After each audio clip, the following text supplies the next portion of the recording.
Julien m'a dit: «Bon, on va partir et on va prendre les routes les plus difficiles. Avec l'équipement qu'on a, nos vélos plus le chargement, c'est à peu près 50 kilos.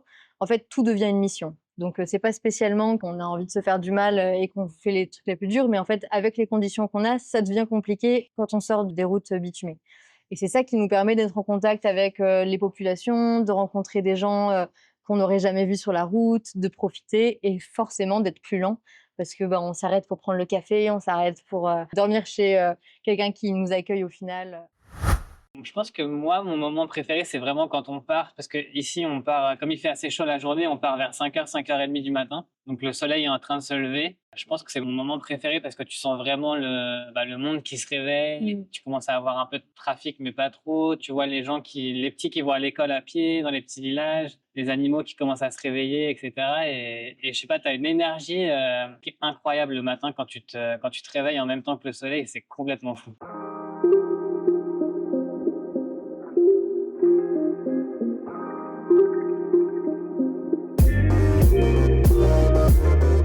Bonjour et bienvenue sur Storylifique, le podcast 100% outdoor.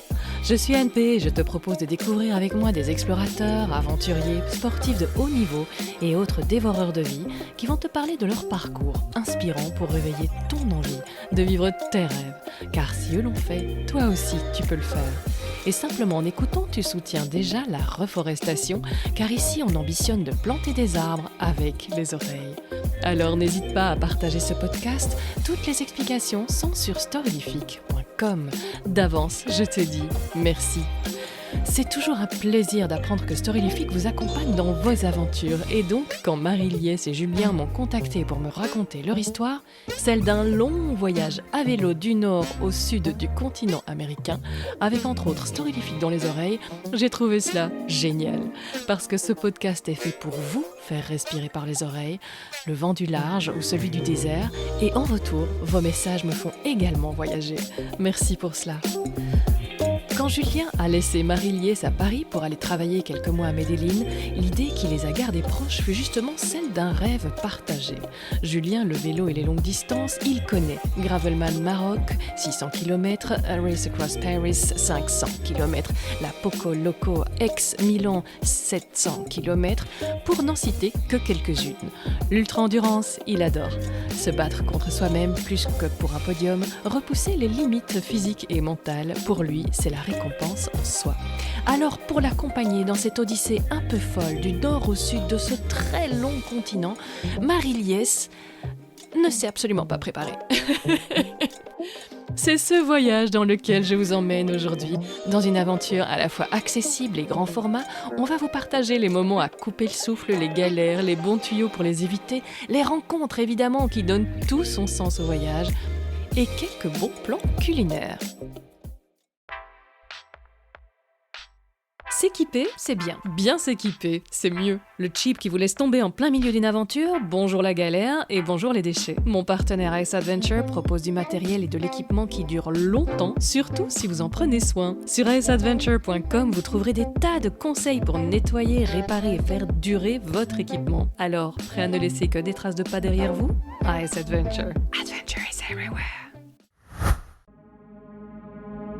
Celui qui a planté un arbre n'a pas vécu inutilement, dit un proverbe indien. Depuis le début de ce podcast, je rêve de transformer mon projet en forêt et je le fais avec l'ONG Graines de Vie et vos oreilles. Et aujourd'hui, j'ai envie de vous parler de leur programme Une forêt pour ma vie qui vous permet de compenser votre empreinte carbone en plantant des arbres. Graines de Vie propose de planter en votre nom 5760 arbres afin de compenser l'empreinte carbone de votre vie. Comment ça marche ? Un soutien étalé sur le long terme est franchement pas cher puisqu'un arbre ne coûte que 50 centimes grâce à leur approche que vous pouvez découvrir à l'épisode 2 de ce podcast. Ainsi, vous aurez planté votre forêt, mais également de l'espoir, du soutien aux communautés locales, de la solidarité, des abris pour la biodiversité et une belle dose d'inspiration pour que demain reste source d'émerveillement. Je vous mets un lien dans les notes pour découvrir ce projet en partenariat avec Storylifique. La prix Nobel de la paix Wangari Maathai a dit « Lorsque nous plantons des arbres, nous plantons les graines de la paix et de l'espoir. » Au vu de l'actualité, cela me parle énormément et j'espère que ça vous parlera aussi. Place à l'épisode. Bonjour Marie, je ne sais pas si on dit Marie Liès ou si on dit Marie en général. Ouais, on dit Marie-Liesse, mais tu peux dire Marie, c'est autorisé. D'abord, bonjour Marie Liès, j'adore ce prénom. Faudra que tu m'expliques comment tes parents l'ont choisi. C'est la première fois que je l'entends, je dis: «Mais c'est trop génial» et bonjour Il y a Julien. une Mais tu histoire. un beau prénom aussi, tu Bonjour. sais, oui.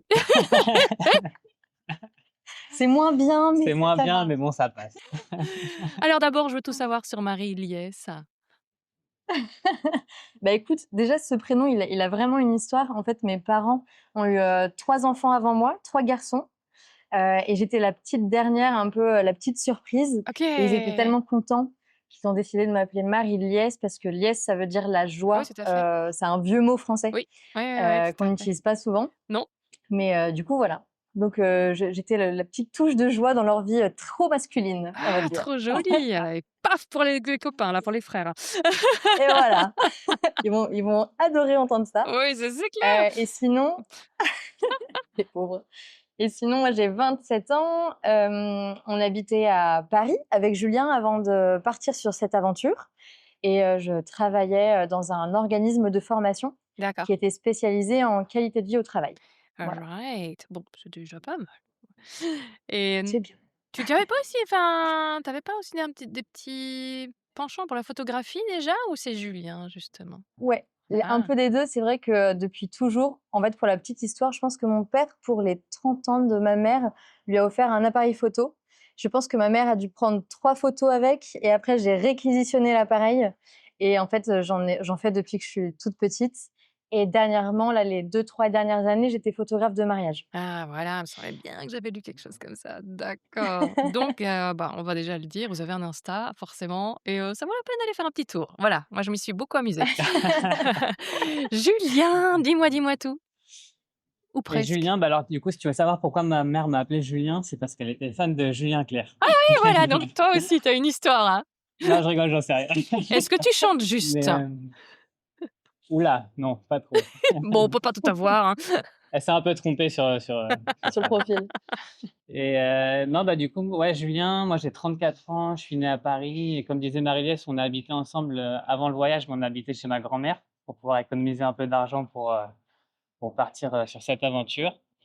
Et j'étais pendant 10 ans, j'étais entrepreneur et chef d'entreprise avec, 2 associés, avec lesquels on a créé une agence de communication pour les marques de luxe et les marques de sport. OK. Alors, bien vous étiez donc parisien, d'où est-ce que c'est venu ce voyage du coup? Attendez, moi je vais d'abord laisser ma petite fille puisque c'est sa question, je vais pas la lui piquer quand même. Bonjour Marie et Julien. Pourquoi avoir eu l'idée de faire ce voyage? Voilà, Valentine, 12 ans, qui vient de rentrer à l'école. Petite Valentine, eh ben, écoute, je pense que c'est Julien qui va te répondre. Pourquoi on a décidé de réaliser ce voyage? Ouais. Alors Valentine, merci beaucoup pour ta question. Du coup, pour t'expliquer, un peu l'envie de faire ce voyage, c'est parti d'une rencontre que j'ai fait, quand j'habitais en Colombie. J'étais parti là-bas pour développer ma boîte, pour essayer de fonctionner, enfin de se développer un peu sur le marché, latino-américain. Spoiler, ça a pas du tout fonctionné et du coup, je suis rentré après. Mais du coup, pendant ce temps-là, où j'habitais à Medellín, j'avais pris mon vélo et tous les week-ends, je m'entraînais, je montais une côte, qui est super connue à Medellín. Il faut savoir que Medellín, c'est une ville où il y a énormément de cyclistes. On on pourrait croire comme ça qu'il y a personne qui fait du vélo, mais c'est une ville où il y a beaucoup de dénivelé. En fait, pour sortir de la ville, tu es obligé de faire 1000 mètres de dénivelé si tu veux sortir. D'accord. Donc à vélo, c'est super intéressant, il y a beaucoup de gens qui s'entraînent et durant cet entraînement, j'ai rencontré un Israélien qui est parti de l'Alaska et qui allait jusqu'en Patagonie. En fait, je l'ai vu avec son gros vélo, avec ses grosses sacoches. Et pour moi, à l'époque, c'était quelque chose qui était complètement incroyable de rouler avec un vélo comme ça de 50 kilos et de monter une pente à 12-13%. Et donc, une fois qu'on est arrivé en haut, je lui ai posé plein de questions. Je lui ai demandé mais pourquoi il avait autant de sacs, autant de poids, d'où il était parti, etc. Et en fait, la conversation a continué chez moi parce que je l'ai invité à dormir à la maison. Parce que quand on est cycliste, on cherche toujours un toit pour 2 ou 3 jours pour pouvoir se poser. Hello Warm Et du coup, c'est Shower, là où il m'a au raconté, passage. exactement, Exact. Super appli Warm exactement, c'est le Shower. Je début. remettrai le lien dans les notes de l'épisode pour le bon tuyau. Ça, c'est quand même extra. Il faut que tous les Ah, c'est aspirants super pratique, voyageurs Ouais. franchement, cyclistes connaissent. Ouais. ouais. Et du coup, bah, on a discuté de tout ça. Il m'a montré les photos, il m'a raconté son début d'aventure. Et le lendemain, j'ai appelé Marie-Liesse et je lui ai dit: «Bon, écoute, là, je crois que c'est le signe. Je crois que si t'es partante, on va faire cette aventure ensemble. Et tu demandé, Moi, mais j'ai t'as dit as OK. pris quoi? T'es à Medellín, il vient avec un gros délire, tu pas dit: «Oh là là, ça y est, il a craqué, il s'est sniffé un En truc» ou fait En fait, c'était un peu particulier parce que donc on était en relation à distance et moi, je crois qu'à ce moment-là, j'avais besoin de quelque chose qui nous relie parce que comme il disait, il est parti, pour monter, la boîte, là-bas donc en fait, moi et ses associés, on savait pas quand est-ce qu'il allait revenir, en fait et du coup, il m'a annoncé ça et je me suis dit: «Bah, tu sais quoi? Au pire, ça nous fait une idée d'un truc qu'on pourrait, faire un jour et rapproche. ça nous donne une envie, voilà, de faire un truc ensemble, un projet commun». Et du coup, c'est un peu bon, du coup, j'ai dit oui tout de suite parce que ça n'engageait à rien, il était là-bas, Il moi est j'étais à Paris. loin, oui, tout ce que tu veux, mais oui, bien sûr. C'est ça. On construit une fusée, on va sur Mais Mars, mais reviens bien en sûr. France.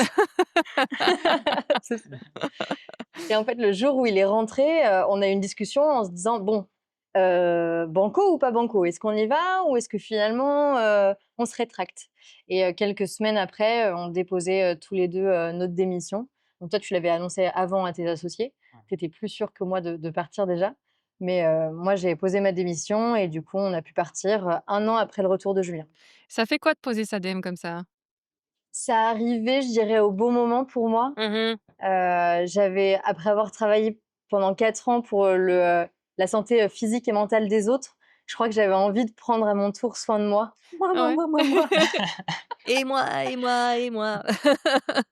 C'est Ouais, ça ouais, ouais. et ouais, après 4 ans, ça tombait sous le sens, donc j'étais triste de quitter l'équipe parce que quand on est arrivés, on était, 5 avec, les 2 cofondateurs. Quand je suis partie, on était une vingtaine, donc c'était une belle boîte avec des belles valeurs et cetera. Mais voilà, c'était le bon temps pour moi de la quitter et je suis ravie d'être partie pour, ce voyage plutôt qu'une autre entreprise, par exemple. Ouais. Extra. Et alors la question suivante, très logique, vous est posée par Amandine, 10 ans. Bonjour Marie et Julien. Pourquoi avoir pris un vélo pour ce voyage?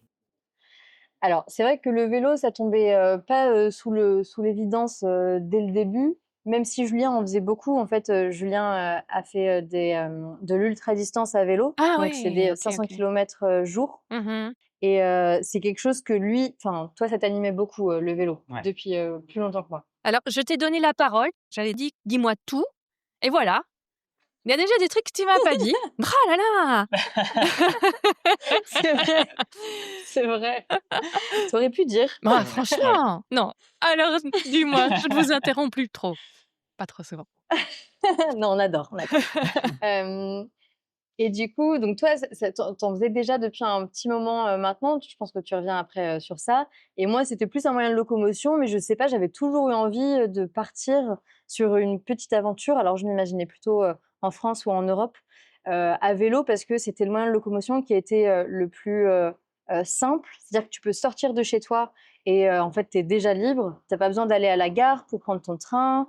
T'as pas besoin d'aller à la station essence tous les temps de kilomètres pour, remettre de l'essence dans ta voiture, dans ta moto ou quoi et ça va beaucoup plus vite qu'à pied et puis, Et ouais, en fait, le truc, c'est que, par exemple, si tu fais un road trip en voiture, tu vas très vite, tu profites pas forcément des paysages, tu sens pas en fait, tu es vraiment dans une cage qui Dans roule une bulle, ouais. et tu as tes vitres, ouais, tu es dans une bulle et du coup, tu échanges pas de sourires, tu as pas d'interaction avec les locaux. Les paysages, en fait, tu sais pas s'il fait chaud, s'il fait froid, s'il y a du vent, s'il y a des oiseaux, des animaux, en fait, tu traverses. Pour moi, c'est juste vraiment un moyen de transport et pas un moyen de découverte, quoi. Voilà, nez ouais, bouché, oreille tu bouchée, vois quoi. là, Ouais, ouais, non, c'est c'est ça. ça, c'est exactement ça. Ouais. Là, on a voyagé et c'était, incroyable. On a rencontré un Guatémaltèque quand on était au Guatemala qui a voulu nous faire, découvrir son pays, u en tout cas une autre région que celle par laquelle, on était censés passer et du coup, on a fait un road trip avec lui de, 5 5 jours, jours, ouais. 5 jours en voiture.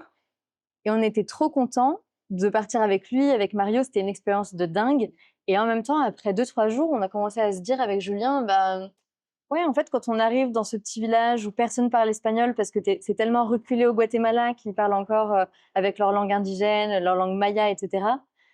En fait, on sort de la voiture et ils ont peur de nous, les gens et ces regards-là, on les a jamais eus, à vélo, Mmh. même si on était passés dans ce même genre de communauté.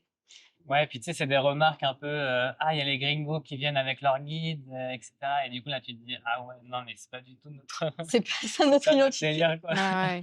Donc c'était Gringo un peu peut-être, mais dur. pas gringalé, hein. On a déjà quelques semaines dans les jambes là. C'est ça. Les cuisses comme ça, Ouais. bon. Clair. Non, ouais, ça c'était un peu dur et puis on s'est dit, en fait, on savait déjà qu'on était sur le bon mode de transport, mais ça nous a encore plus Ah bah confortés ouais. dans l'idée de se dire: «OK, Ouais. on est lent, on prend des chemins qui sont en plus, relativement, compliqués parce qu'on n'aime pas le vélo de route. On préfère le vélo de montagne, Grave. gravel, un peu technique, les sentiers, les chemins et cetera. Donc on est, très lent par rapport à la moyenne, mais ça nous fait kiffer, un truc de dingue, quoi. Ouais. Ouais, bah oui, vous disiez, vous connaissiez le parcours de Sophie Planck, hein, que j'avais interviewée aussi. Ouais, Ouais. J'ai exactement. toujours ici Bah, c'était une son affiche Alaska Patagonie est là au mur à côté de moi quand j'édite le son. C'est vraiment quelqu'un de chouette, ouais. Et c'était une de vos inspirations, c'est Hyper ça, hein? inspirante. Ouais. Ouais, c'était une grosse inspiration pour nous, Sophie et Jérémy. On allait voir leurs films et leurs conférences, à Paris, Ah je sais plus voilà. où c'était, à l'Institut de géographie, un truc comme ça. Ouais. C'était un super bâtiment, incroyable Très beau. et je me souviens quand on regardait le film, moi j'étais limite les larmes aux yeux en me disant: «Ouais, dans 1 an, c'est nous, quoi». Enfin, Ouais, on va vivre des trucs comme ça et tout, c'était complètement fou. complètement Ouais. dingue. Et pour te dire à quel point Sophie a été une inspiration, pour nous et pour moi en l'occurrence, quand on est arrivés, pour, choisir nos vélos, moi je n'avais aucune idée du vélo que je voulais. Julien, lui, était déjà, tout équipé, Ah c'était tout oui. bon et on est allés dans le même, le même bike shop Ouais, que Sophie et Jérémy et j'ai dit: «Je veux le vélo de Sophie». Voilà. Voilà, ouais, simple et efficace. Elle disait qu'elle avait gardé son vélo après, qu'il était, idéal, qu'il avait fait, toute la route, sans encombre. Mmh. Donc, on est parti avec, je suis partie avec son vélo. On a changé depuis, à Ciudad de México, on est sponsorisé maintenant par, Tumbleweed, donc Mmh. c'était le vélo de Julien et du coup, ils m'ont fait envoyer, un vélo donc maintenant, on Mmh. est sponsor Tumbleweed, mais je n'oublie pas mon petit Genesis, qui me rappelle Sophie, et les débuts de cette aventure. Ah génial! Ah, c'est chouette. Ouais, c'est vrai que le vélo, moi, je vous l'ai dit en off, hein, c'est mon chouchou absolu, je me dis parce que on l'évoquait, je l'avais découvert, je crois que c'était avec ceux qui avaient fait, un pas vers l'autre, qui avaient traversé l'Europe, à pied et justement, lui est assez basané et il disait, Mmh mh. «Quand tu es à pied et que tu es un peu basané, ben, la chanson, elle est pas la même, quoi» et ah ouais, non, c'est Mmh.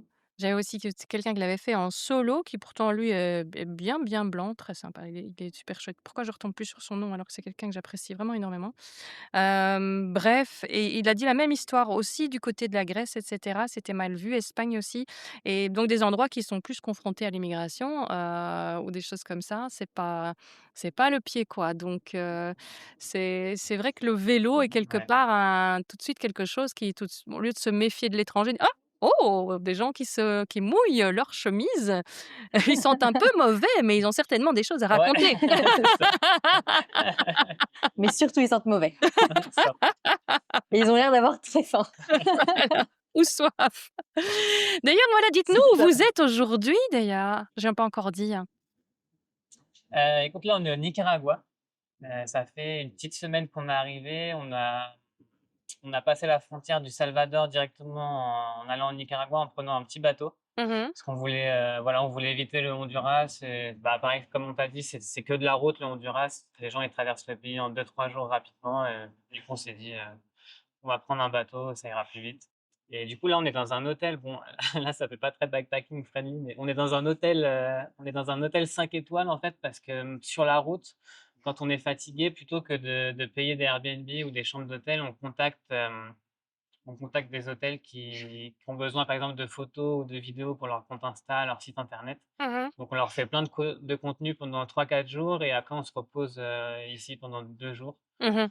Donc, voilà, c'est une petite technique si jamais il y en a qui gèrent un peu la photo, la vidéo, même le Mmh. drone. Le drone, en fait, il y en a beaucoup. Bon, ici, c'est interdit au Nicaragua, mais dans les autres pays, il y a beaucoup d'hôtels qui adorent les vidéos de drone et personne n'en a. Mmh. Et en fait, si tu leur proposes 4-5 vidéos de drone, ils te donnent un hébergement pour 2-3 jours. D'accord. Oh, bah, je Donc saurais ça peut être un bon tips pour pouvoir se reposer, recharger les batteries et cetera. ouais, dans tous les sens du terme. Ah excellent, excellent. Mmh. Ce qui veut Ouais. dire aussi que ça implique justement une certaine lenteur. Vous avez pas une deadline, on doit être arrivé, pour le 31 décembre quelque part? Non, bah là, on a une petite deadline juste parce qu'on a de la famille et des amis qui viennent nous rendre visite au Costa Rica. Mais sinon, tu vois, au début, quand on est parti, le premier jour, on s'est dit, bon, on a 2 ans, on va mettre 2 ans pour faire ce voyage. Et au final, là, ça fait 1 an qu'on est parti, on arrive presque à la moitié. Mhm. Et en fait, on va mettre encore 2 ans de plus, enfin, on va mettre 1 an de plus que ce qu'on avait prévu, quoi. Mhm. Donc, non, pas de deadline. Ok. Et donc, vous travaillez un petit peu de temps en temps pour financer ça ou comment ça se passe si c'est pas curieux? Et ben, on a bien travaillé, du coup, l'année, qui a Précédé? précédé le départ. Ouais. Qui a précédé le départ. Moi, j'ai enchaîné pas mal du coup, de photos de mariage, ce qui nous a pas mal aidés. Et puis, en fait, c'est assez économique au final de voyager à vélo, Oui. dans le sens où on paye pratiquement jamais les hébergements, sauf quand on est vraiment fatigué et on s'offre, un Airbnb ou un hostel, une chambre, quelque part, quoi. Mais sinon, on a juste à payer la nourriture et au final, c'est tout. Il y a pas mal aussi de pièces de vélo qui sont des pièces d'usure. Donc, tu vois, la chaîne, on la change quand même assez souvent, on va dire. On l'a changé quoi? 4-5 fois depuis le début du voyage. Les pneus, en fait, il y a des choses que tu es obligé de changer. Donc, bah, pour les gens qui aimeraient partir, je conseille voilà, d'avoir un objectif d'économie et de rajouter peut-être 2 000 à 3 000 € pour tous les imprévus, où forcément il y a des pièces qui vont casser, puisque tous les jours, 8 heures de vélo sur des chemins escarpés, bah, forcément le matériel, ça peut être le meilleur du monde. Au bout d'un moment, ça s'use. Et pareil, s'il y a tu vois, nous on a fait une randonnée au Guatemala, on a fait la randonnée du Fuego. Et forcément, c'est un petit budget, mais c'était quelque chose qu'on avait envie de s'offrir, donc on a pris un peu dans les économies, etc. Donc voilà, toujours peut-être penser à économiser un peu plus d'argent que ce qu'on a besoin. Vous avez une idée du budget qu'il faut compter par mois, plus ou moins, hein? Je suppose ça dépend évidemment du pays et de tout, mais vous avez Ouais. budgété plus ou moins? Ça dépend vraiment du pays parce que, tu vois, aux États-Unis, la moindre bêtise coûte 15 $. Donc, le petit burger là, de la station-service, il est à 20 $ Ah ouais, parce que c'est purée. un petit burger, tu vois? Ah ouais. Donc, on était partis en se disant que, et je crois que c'était à peu près ce qu'avaient budgété Sophie et Jérémy, dans mon souvenir, en se disant 10 € par jour et par personne, donc 20 € pour le couple, tout compris. Aux États-Unis, on a explosé, ce chiffre-là, mais parce que c'est littéralement impossible, de voyager à ce budget-là. Maintenant qu'on est arrivé en Amérique centrale et depuis le Mexique, on arrive à peu près, à s'y tenir. Et je crois que enfin, on dit en règle générale que c'est à peu près 10 000 € par année de voyage qu'il D'accord. faudrait compter Pour pour deux. être bien, pour une personne. C'est ce qu'on avait budgété en partant. Désolé, c'est pas moi qui gère les comptes. On a Des cons. compris, hein. Voir ta tête, on a compris, hein.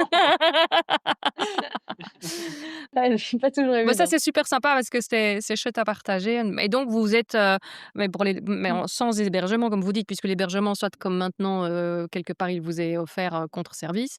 J'ai vu que vous logiez aussi souvent dans des églises ou des communautés religieuses qui vous aidaient à trouver des logements. Ouais, Et donc il y a des warm showers aussi dans votre circuit déjà ou pas? ouais, aux États-Unis, ça marchait vraiment bien les warm showers. Tu peux expliquer ce que c'est, hein, pour ceux qui ne connaissent pas encore, hein? Ouais, warm shower, en fait, c'est une application où c'est des cyclistes qui hébergent d'autres cyclistes. Mmh. En gros, par exemple, là, aux États-Unis, nous, on faisait une route qui s'appelait la Great Divide. Donc, c'est une route qui part de Banff et qui arrive jusqu'à Antelope Wells au Mexique. Et sur cette route-là, en fait, comme c'est une route très, très connue, tu as plein de warm showers. Donc, tu as plein de gens qui sont OK pour héberger d'autres cyclistes. Donc, tu leur envoies un petit message sur l'application. Tu leur dis, bon, bah, j'arrive dans 2-3 jours. Est-ce qu'il y a une petite place dans votre jardin ou chez vous pour se reposer, pour passer la nuit? Et après, ils te répondent et t'échangent sur WhatsApp, etc. Et, euh, et c'est vrai que ouais, c'est super connu. Et aux États-Unis, il y a des gens vraiment, ils vivent pour ça, quoi. Ils vivent pour warm shower. Mais pas Par de exemple, ils ont ça, leur hein, maison parce que qu'on est bien principale. d'accord que normalement c'est gratuit Non, c'est gratuit, c'est Voilà. totalement gratuit. Et si quelqu'un vous demande de l'argent, c'est interdit. Enfin, Ouais. c'est suspect, quoi. Voilà, C'est pas dans la faut savoir. mentalité Ouais, de l'application. pas du Non, tout. donc ça, c'est vraiment super chouette. Et donc, tu as des gens, par exemple, aux États-Unis, au Colorado, là, je pense à John. C'est vraiment, c'est une des légendes de warm shower. Il a sa maison principale et à côté, il a transformé son garage en dortoir pour cyclistes, quoi. OK! Et il y a des soirs où il a 20 personnes chez lui à dîner. Enfin, c'est un truc de fou, quoi. Ouais, c'est génial, il doit y avoir une ambiance géniale là-dedans. Ah Ouais, ouais, ouais, non, top. c'est la colonie de vacances, quoi. Extra! Waouh! Donc, vous êtes partis depuis un an. Votre itinéraire, vous le tracez au fur et à mesure. Vous aviez juste, on dit, on va du nord au sud et puis après, on avise. Alors, on est quand même parti. Julien m'a dit, bon, on va partir et on va prendre les routes les plus difficiles. Oh Il m'a là, dit ça tant comme qu'à ça. faire. Ok, Ne soyons pas Pour la petits motiver, pour quoi. joueurs. Oui, motiver. voilà. On va voir si Voilà. elle tient vraiment à moi. Est-ce qu'elle m'aime Voilà. celle-là? Très bon test. Prouve-le. Et c'est ça. Et du coup, bah, c'est ce qu'on essaye de faire plus ou moins depuis le début de la route. Et en fait, c'est pas juste se faire mal pour se faire mal. C'est simplement que, en fait, dès que tu prends une route qui est pas bitumée, donc comme on disait tout à l'heure, des chemins de gravel, des chemins de montagne, etc., avec l'équipement qu'on a, donc nos vélos plus le chargement, c'est à peu près 50 kilos. En fait, tout devient une mission. Donc, c'est pas spécialement qu'on a envie de se faire du mal et qu'on fait les trucs les plus durs, mais en fait, avec les conditions qu'on a, ça devient compliqué quand on sort des routes bitumées. Mhm. Et c'est ça qui nous permet d'être en contact avec les populations, de rencontrer des gens qu'on n'aurait jamais vus sur la route, de profiter et forcément d'être plus lent parce que bah, on s'arrête pour prendre le café, on s'arrête pour goûter ça, goûter ci, dormir chez quelqu'un qui nous accueille au final et on passe la journée avec. Je repense à Rosa. Estados Unidos, nosotros dos de Francia, como de un otro continente. Nosotros tenemos familia allá en Alabama. Allá en Alabama. En Alabama. Oh, Sí, tenemos. Chicago. Sí. Au Guatemala, on était sur une route hyper dure et il se met à pleuvoir des cordes. Vraiment, il pleuvait beaucoup.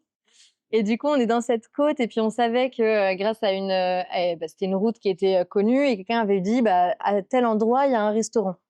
Et du coup, nous, on se disait, bon, allez, on endure la pluie parce qu'on sait qu'il y a le restaurant qui est juste là. Donc, on avance et puis on arrive dans le restaurant de Rosa. Rosa qui est installée là depuis toujours et qui fait son poulet frit pour tout le village et les communautés aux alentours. Restaurant, c'est C'est un au grand mot. Guatemala, c'est 4 planches de bois et un four vraiment traditionnel. C'est pas Oui. le restaurant comme on peut l'imaginer en Europe, Ouais. voilà, avec un beau bâtiment, des chaises. C'est vrai, merci de préciser ça. Parce que là, à ce moment-là, on est dans la montagne, on croise rien ni personne, les gens parlent pratiquement pas espagnol, ou en tout cas très peu. Et du coup, on fait la rencontre de Rosa, on mange, et puis son mari rentre et on leur demande s'ils savent où est-ce qu'on pourrait passer la nuit. Il y avait un stade de foot juste à côté qui était couvert, alors on leur demande si ils n'ont pas les clés ou quoi. Et en fait, lui nous dit tout de suite, passez la nuit ici, on vous accueille, vous êtes à la maison.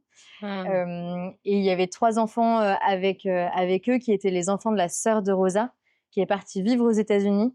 Ça, c'est aussi une vraie réalité du Centre-Amérique. Il y a beaucoup de monde qui partent vivre aux États-Unis pour gagner plus d'argent et du coup qui envoient leur argent à leur famille. Ah bah, ce qui est chouette, c'est qu'ils sont bien accueillis, ouais. C'est ça. Poupoupoupoum. Ouais, il y a Mmh. on pourrait en parler pendant des heures, c'est vraiment un élément qui nous a frappés, Ouais. cette relation qu'ils ont aux États-Unis, d'amour-haine, quoi. Oui. C'est complètement dingue.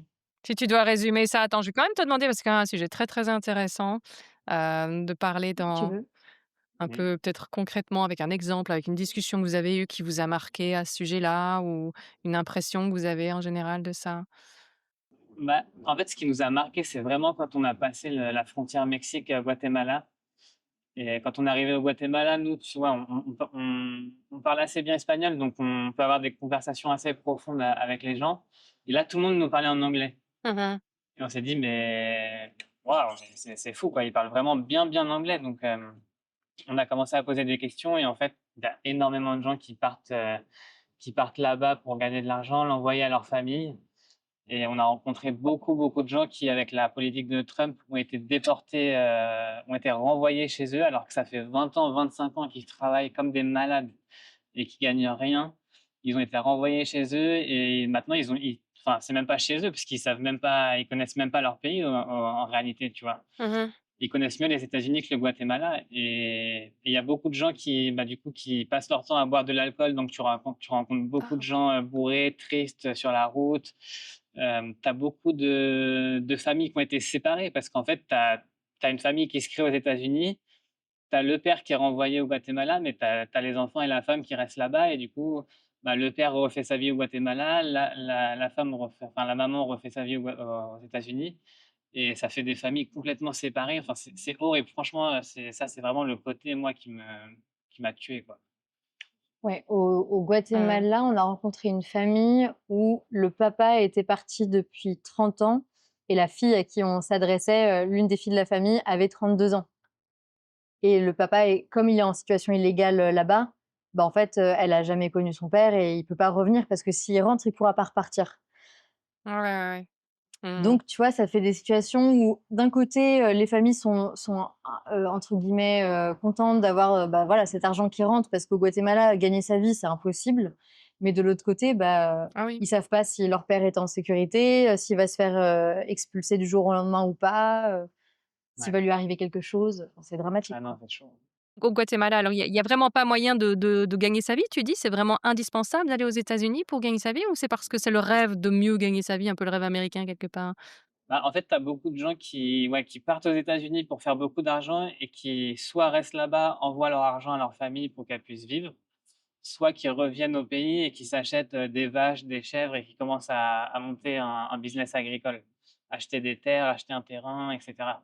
En fait, tu as beaucoup de gens là-bas qui ont franchement leur maison, bon, Guatemala, ouais, c'est 4 bouts de bois, comme ça avec un toit en tôle, une plaque de tôle et c'est leur maison et sinon ils ont plein de terrains, tu vois? Ils achètent plein de terrains autour pour, ensuite monter leur business, de comment tu appelles ça? De ferme quoi, une ferme. Mmh. Hacienda. Ouais, ouais, ouais. En fait, c'est souvent le sentiment que ça nous a fait, mais ça vaut aussi pour le Mexique, dans les zones rurales. On traversait des villages en se disant: «De quoi ils vivent, ces gens?» Parce que, ils sont là, ils traînent devant chez eux, ils traînent dans la rue et en fait, il y a pas de business dans le village.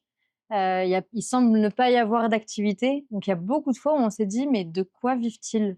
Qu'est-ce qui?» Ouais, ou alors quand ils travaillent, je me souviens un mec qu'on avait rencontré au Guatemala et qui on était vraiment en galère. Moi, j'avais cassé ma jante de vélo et je pouvais plus rouler et on était à 200 kilomètres d'une grosse ville Ah oui, c'est pas mal.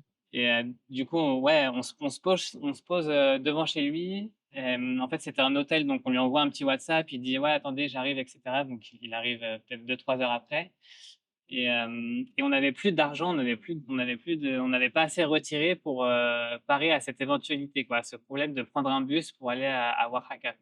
Ah non, c'était au Mexique. Francesco. Francesco, voilà, exactement. Donc lui, Francesco, c'est quelqu'un qui se lève à 4 heures du mat. À 5 heures, il travaille dans le champ pour récolter, les mangues ou, les pommes ou plein d'autres fruits et à 18 heures, il s'arrête. Donc, sa journée, elle est Wow, énorme et ouais. tout ça pour gagner, 3 €, tu vois? Mmh, mmh. Et donc déjà ça, c'est fou et donc le lendemain, en fait, il nous donne de l'argent pour qu'on puisse prendre le bus et il nous dit, mais je lui dis: «Mais comment on va te le rendre? Parce que nous, on va à Oaxaca et tout» et il dit: «Écoute, tu me le rendras quand tu reviendras» Mmh. et le billet de bus, c'était 3 jours de travail, hein. C'était 3 jours de salaire. Mmh. Il nous a donné 3 jours de salaire et là, je me dis: «Non mais C'est c'est fou, quoi». Enfin, ouais, vraiment, c'est une le niveau ouais, générosité, générosité de malade alors que, bah, ils triment comme des fous pour pouvoir survivre, quoi.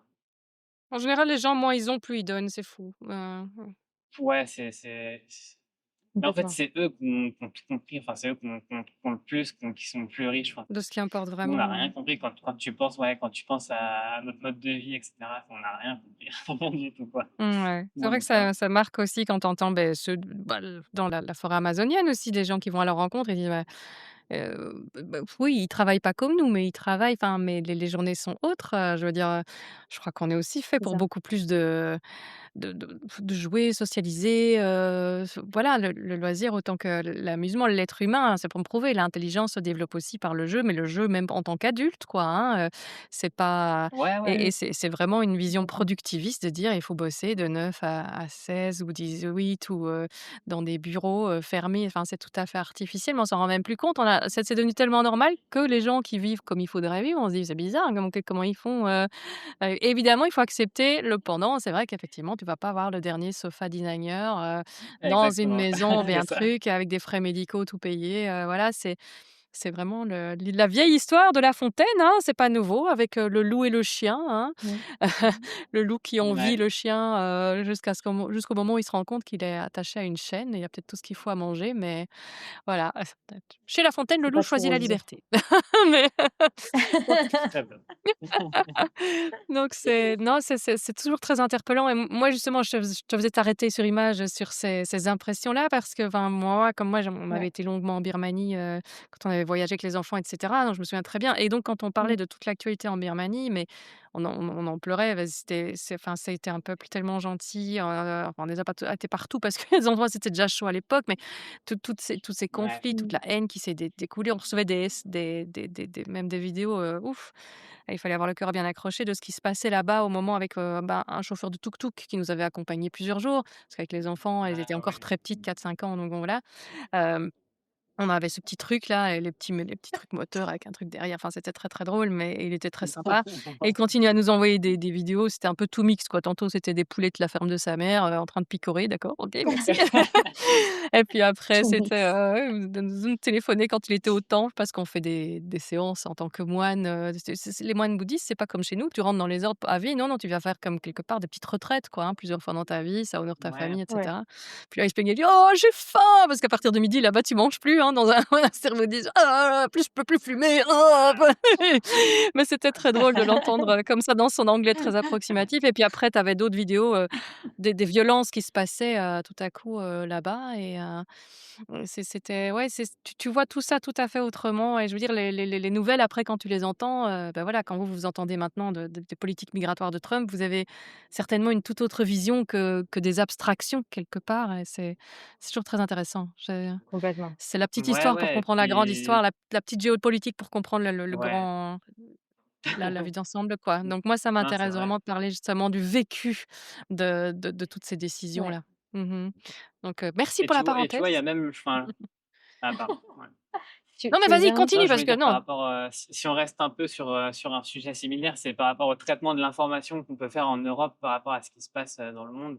Tu vois, nous, quand on est arrivés aux États-Unis, bah, franchement, à tous les gens à qui on a parlé, les villages qu'on a traversés et tout, moi, je me suis dit on était là juste avant l'élection de Trump, un peu avant l'élection de Trump et je me suis dit: «Beh, c'est sûr qu'il va être élu». Enfin, là, tout le monde, enfin, ils font beaucoup de bruit, même dans les États, qui sont bleu? censés être un peu bleu-rouge, un peu moitié-moitié, tout le monde était pour Trump. Il y avait des voitures qui défilaient avec la tête de Trump et cetera et en France, tu voyais des articles, en mode, «Ah, Kamala Harris a une chance de gagner» et cetera mais tu Jamais. te dis: «Mais qui» enfin, Mmh. les envoyés spéciaux, vos envoyés spéciaux, ils font quoi? Ils sont en vacances? Parce que là, franchement, même nous, quand on voit ce qui se passe, on peut dire qu'il allait être élu à 100 quoi, c'est sûr Ouais. Ouais. Oui, et c'est tu ça vois qui est jamais dingue, hein, mieux un pays que que de dans ses l'intérieur. entrailles, quoi. Enfin, Ouais, nous, on est ouais, ouais. vraiment ouais, c'est Mmh. Alors vous avez enfin savoir pour moi nous expliquer pourquoi les gens justement ont voté Trump? Qu'est-ce qu'ils en disaient pourquoi cet engouement? oh, je sais comment on peut expliquer ça? Je crois qu'il a réussi le pari d'envoûter un peu, toute cette partie de la population, en fait. Quand tu discutes avec les gens qui votent, Trump, donc on est passé par le Montana et le Wyoming. Là, c'est vraiment le Centre-Amérique, c'est des fermiers, ils croient ce qu'ils voient et cetera Mmh. et tu vois, au moment où Trump a failli, mourir, Ouais, ils étaient en mode, théorie du complot, il y a une nana, dans un restaurant qui nous a dit: «Moi, je suis prête à sortir mon téléphone et parce qu'on est sur écoute, je compose aucun numéro, mais je leur dis: "C'est ça que vous voulez? C'est la guerre que vous voulez?"» et bam, je raccroche et là, ils vont voir ce qu'ils vont voir. Bon, Ouais. bah, quand tu as l'impression d'être sur écoute toute la journée, que, le la personne en qui tu crois, est presque morte à cause un tir. d'un tir, Mmh. ça tu vois, tu commences à comprendre un peu dans quelle paranoïa ils sont en train tous de se monter le bourrichon. Je Ouais, me en fait, souviens, ils s'engueulent les uns avec les Ah autres, ouais? c'est ça qui À est ce point-là? terrible. Ah je Parce que savais pas qu'il y avait ça. quand tu leur parles, individuellement, bon, bah, oui, il y en a qui sont extrême. qui sont extrêmes, mais voilà, s'il reste dans son coin, bah, il reste dans son coin. Mais le problème, c'est qu'ils sont tous ensemble et ils commencent à se partager les mêmes idées tous ensemble et là, ça part vraiment en live. Enfin, Mmh. moi, je parlais avec, on a été hébergés pendant 5 jours par un couple super sympa, hein. Franchement, rien à dire et tout, mais dès que tu parlais de politique ou de réchauffement climatique, le mec, il me dit, Il me dit quoi, réchauffement climatique? Mais c'est une connerie ça. Pourquoi tu crois au réchauffement climatique et tout machin? Et du coup là tu te dis bon, ok. Oula. Ouais. C'est terminé. Il y a des feux qui sont en train de se propager autour de ta ville, mais bon c'est normal. En fait, ils sont dans une polarisation politique qui est assez affolante. Et c'est pour ça qu'ils mettent leur petit fanion devant la maison. C'est pour dire, si tu votes pas comme moi, on ne peut pas être amis. Et on leur a demandé, on leur a dit, est-ce que vous pouvez pas être amis et avoir une discussion avec des gens qui voteraient pour Kamala, par exemple? Ah non, Ah ouais, non, pas carrément du à ce tout. point-là. Ah Le, ouais. Ouais. Ouah, trop la intéressant. discussion est rompue, quoi. Ah ouais. Ouais. Ils sont vraiment campés sur leur position. On nous a volé l'élection précédente. Biden n'aurait jamais dû être élu. Ah Enfin, ouais. tu vois, Ah ouais. Mmh. en fait, et on a eu de la chance d'être témoin de toutes ces discussions, d'avoir des discussions à cœur ouvert de la part de tous ces gens, mais aussi parce qu'on était un petit couple hétérosexuel, blanc, Blanc, ouais. Mmh. tu vois. Ouais, tout On à aurait fait. été, enfin, l'un de nous aurait été, ou même on aurait été homosexuel ou Un peu d'une basané, un autre. peu trop basané, un peu trop Ouais. noir surtout, ouais, ouais. Bah, tu Ouais. vois, ils nous auraient jamais ouvert les portes, tu vois. Ouais. Ça nous a choqués aux États-Unis. Ouais. On s'est rendu compte de la chance qu'on avait eue, mais on s'est dit: «OK, c'est dangereux, en fait, d'avoir, ce mode de pensée» et à un moment donné, nos familles nous ont dit: «Vous voulez pas accélérer un peu le rythme pour, passer, directement au Mexique? Parce que là, si jamais, c'est Kamala, qui passe, on a peur pour vous, quoi». Ah oui. Tellement, ils voyaient dans nos photos, nos vidéos que, le peuple, en tout cas le peuple qui est dans la rue, celui qui manifeste et qui fait du bruit, Mmh mh. voulait que ce soit Trump qui passe, quoi. Mmh. Ah ouais. Ouh, super Donc intéressant, bon. super intéressant. Waouh, Ouais. génial. Ouais. Mais moi, bah, c'est ça aussi l'aventure, c'est justement, mieux comprendre, les autres, ceux qui vivent, parce que c'est vrai que tu vois, les news des States, vous les verrez plus jamais comme avant, quoi.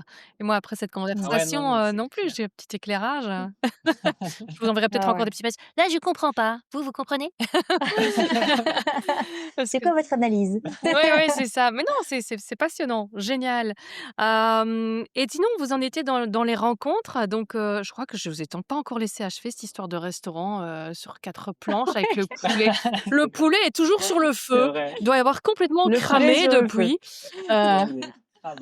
Au plus longtemps il passe sur le feu, au mieux c'est. Nos Alors tant mieux parce que estomacs, en je témoignent. vais te couper, parce que sinon Medellín, c'était aussi un truc. Moi, tu m'as déjà changé à moitié la vision de Medellín parce que moi, Medellín, forcément, c'est le cartel. Toi qui y as vécu à Medellín, c'est comment de vivre à Medellín? Et après, ce poulet aura quand même mijoté le temps qu'il faut pour être absolument délicieux. C'est ça. On ira le retirer de la Tu vas adorer casserole ou du l'anecdote feu. en plus. D'accord, génial. C'est clair. Écoute, Medellín, moi j'ai adoré. Franchement, c'est un, enfin en tout cas la Colombie en général, c'est un de mes pays préférés. Les gens sont vraiment adorables. Medellín, c'est une ville qui est très verte, donc tu as des arbres partout. Il fait beau toute l'année. C'est le surnom de la ville, c'est la ville le printemps éternel, la ville au Mmh. printemps éternel. Oh Et donc tu joli. as toujours ouais, la journée il fait 25-30 degrés et le soir il fait entre 15 et 20 degrés et c'est super agréable. Et il y a plein de gens qui disent que c'est pas safe. Après, tout est relatif, tu vois? C'est tous les Si gens tu qui disent pédales ça, c'est vite, souvent des ça gens va. qui sont Non. ouais, franchement, ils ont du mal à te rattraper. Ouais. Ah, Mais non, mais tu vois, c'est souvent des gens qui se baladent avec des montres à cinq mille ouais. à 5 000 € avec leur appareil photo autour du cou, Laisse tomber, ouais. enfin avec leur téléphone, leur dernier téléphone et cetera. Donc forcément, il va t'arriver quelque chose. Enfin, tu te balades à côté de gens qui gagnent rien et qui galèrent pour survivre, au bout d'un moment, Mmh. la balance ouais, c'est comme ça. Et il y a une énorme communauté de vélo, enfin, c'est incroyable. Même, il y a énormément de femmes qui font du vélo. Moi, j'ai participé à quelques événements à Medellín de courses de vélo d'une journée ou même de 50 kilomètres. Et tu as vraiment tout le monde qui participe. On s'en fout du vélo que tu as. Si tu as le dernier vélo ou si tu as un vélo d'il y a 20 ans, tout le monde participe, tout le monde est content de participer. Ouais, non, franchement, c'est une ville incroyable, quoi. Et quelquefois ils ferment les routes? Et ouais, c'est vrai, tous les dimanches, ils ferment les routes, de 7 heures du matin à 14 heures pour que tout le Mmh. monde puisse courir, faire du sport, se balader avec les enfants, faire Ah, du c'est trop vélo. bien. Mmh. Enfin, c'est vraiment une ville qui est très, très axée sur le sport et le bien-être. Ah d'accord, et donc ces Mmh. histoires de cartels, donc quand même les plus connues, ça c'est très anecdotique finalement ou c'est quand même assez central? En fait, Ouais, encore le une car- fois, j'allais presque dire, tu vois, c'est la vision européenne Exactement, c'est qu'on pour ça que je a te dis, à propos des du pays. visions qu'on a de l'extérieur, revenons là sur Medellín Ouais. aussi. Mmh. Je pense qu'il y Après, a il y une en a, réalité. je veux pas dire qu'il y en a pas, ça serait pas vrai de dire ça, mais il y en a. Les cartels, les vrais narcotrafiquants, tu les vois jamais. Ils Mmh. vont jamais venir te voler, ils vont jamais rien faire. C'est plus les les petits bandits, tu vois, les petites racailles, on va dire, qui vont poser problème parce que, ils en ont rien à faire. Mais les narcotrafiquants, moins de problèmes ils ont, le mieux ils se portent, hein, parce que D'accord, si les militaires ou la police vient fouiller dans ce qu'ils sont en train de faire, ouais. ça va pas trop leur plaire. Et les petites Et racailles, puis, c'est il y a quel genre? Tu le veux dire, quartier 13. c'est le vol à la tire, enfin c'est ce qu'on pourrait Ouais, c'est avoir à ça, Paris enfin, quoi, je veux dire, finalement. Voilà, exactement, OK. non, mais c'est la même chose, Ouais, sauf que ouais, là, juste, ils ont des pistolets, donc c'est plus ouais, ouais. impressionnant. Non, mais c'est Bah vrai, oui, C'est dissuasif. ouais. c'est plus dissuasif, mais à Paris, c'est pareil. Enfin, moi, Mmh. je me suis déjà fait racketter 2 fois mon téléphone, Ouais, voilà. À enfin, tu Paris. vois, à Paris, Mmh. moi, c'est pareil, Ouais. Ouais. Mais tu vois, la ville est quand même en train de changer. La ville a été énormément meurtrie par les cartels et le Pablo trafic Escobar. de stupéfiants, par la vie de Pablo Escobar, qui a d'un côté énormément aidé les populations locales en donnant de l'argent, mais de l'autre, bah, voilà, bombardé les habitations. Mmh. Euh, voilà. Mais il y a c'est le quartier 13 de la ville qui Ouais, était connu pour. Tu peux peut-être expliquer, c'est intéressant. heu, ouais, bah, ça va être c'est long, mais en gros, il Non, y a un mais quartier à Medellín qui était vraiment, très mal famé, où tu avais une population très pauvre et tu as vraiment les gens qui s'entretuaient, la police où il y avait pas mal d'émeutes et cetera, et du coup, tu as pas mal de gens qui sont morts là-bas, qui sont disparus, et aujourd'hui, le quartier a été transformé en un quartier vraiment touristique avec plein de graffitis partout, plein d'art. Mmh.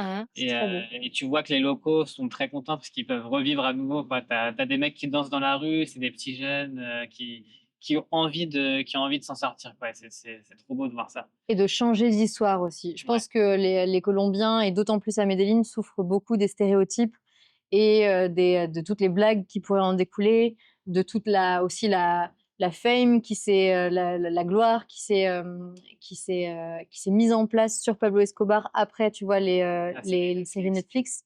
Ça, ils en souffrent énormément et ils essaient de sortir de ça en proposant autre chose, en fait. Ouais, C'est hyper intéressant. Moi, Ouais, clairement. on l'avait revisité à 2 quand j'étais venue le voir et on avait ouais, adoré. C'était sans les vélos. Là, on ira avec les vélos cette fois, on va voir Ouais, si ce sera aussi bien. ouais. OK. Mais c'est chouette. Ah super! Bah, le poulet est prêt, je crois? Le poulet est Cool, prêt. après. Pruébalo esto. ¿Este? Sí, ya está listo. ¿Y debemos comer como todo? Así va listo todo jeito. Un poco caliente, ¿no? ¿Ah? Es un poquito caliente. Sí. Ay, ay, ¿dónde va? Donc, le poulet est prêt. On passe à table avec donc Rosa et son mari et les 3 enfants de sa sœur. Donc on est de Et retour dans les quel 3 pays là? enfants étaient là. C'est Guatemala? C'est Guatemala. Voilà. Ouais. Mmh. C'est Guatemala et donc ils nous autorisent à dormir là le soir et puis on va faire quelques courses. Il y avait une petite supérette. Alors quand je dis supérette, encore une fois, c'est Guatemala. Tiens. Donc c'est une tienda, c'est comme ça qu'on les appelle, Le et nécessaire, c'est quoi. une maison ouverte avec 3 trucs qui se baladent et on peut les acheter si on veut. Mmh. Et Julien trouve du papier, des feutres, des crayons de Ouais, des couleur crayons de couleur. et décide de les acheter. Et du coup, on les a ramenés chez Rosa et on a passé l'après-midi à faire du coloriage, des origamis avec les enfants et c'était super. Oh, c'est Et trop ils nous ont sympa. laissés comme ça dormir et on a Mmh. passé une journée exceptionnelle alors qu'on était, je rappelle, sous l'eau avec nos vélos à galérer, à avoir faim. Donc voilà, Bon, mais du ils coup, nous ce ont offert poulet, un il petit était coin de comment? paradis. Parce que moi, Délicieux! il le prépare Écoute, comment? c'est le meilleur. Depuis le temps qu'on a teasé ce poulet, maintenant, il faut qu'on le dise. Est-ce que c'est caramélisé? Est-ce que c'est grillé? Est-ce que c'est mijoté? Alors, C'est comment? C'était frit, non? Au Guatemala, c'est beaucoup de poulet frit. Donc, faut imaginer un espèce d'énorme wok qui est rempli d'huile dans lequel ils viennent toute la journée faire revenir leurs cuisses de poulet, etc. Ok. En règle générale, c'est accompagné de petites frites, ce qui ne vous gâche pas le plaisir. Mais c'est au Guatemala qu'on a été le plus malade, Ah ouais. en réalité. Parce que justement, leurs poulets, ils peuvent avoir passé la journée, voire 3 jours là, sur l'étalage. Et sanitairement, c'est pas ça. Ok. On n'a pas été trop malade du voyage, mais j'avoue qu'au Guatemala, on a passé des nuits dont on se souviendra longtemps. Voilà. Bah tu vois là, bizarrement, je vais pas te demander de raconter. Non, je raconterai Non, pas. non, ça me tente On pas. laisse ça pour nous deux.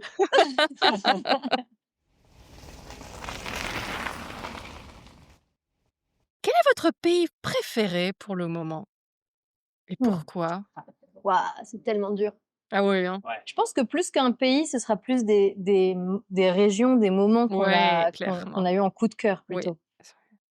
Je pense qu'aux États-Unis, moi, le coup de cœur que j'ai eu, parce que on a entre guillemets un peu critiqué le mode de fonctionnement des États-Unis, mais il faut pas oublier que c'est un pays qui est magnifique, Mmh. avec des espaces infinis de nature. Enfin, on s'est retrouvés parfois pendant 5 jours à croiser personne. Il n'y a pas une âme qui vive au kilomètre carré. Enfin, c'est impressionnant. Et Ouais. l'Utah, pour ça, ça a été un coup de cœur stupéfiant, quoi. C'est de la roche rouge, un ciel bleu, donc c'est du orange sur du bleu, des couleurs vraiment vives, des chemins très durs, très difficiles, mais on a pris une claque de dingue. Ouais. Ça, c'est vraiment le premier coup de cœur. Sauvage. Ouais, après, Ouais. Salvador, moi j'ai beaucoup aimé. En fait, le Salvador, c'est un pays qui est en général passé très très vite par les voyageurs. Parce que soit tu as passé trop de temps au Guatemala et du coup ton visa pour passer les 4 pays, il te reste pas beaucoup de temps et tu dois te dépêcher. Soit les gens ne portent pas trop d'intérêt et roulent sur la panaméricaine pendant 2-3 jours pour arriver le plus rapidement possible en Amérique du Sud.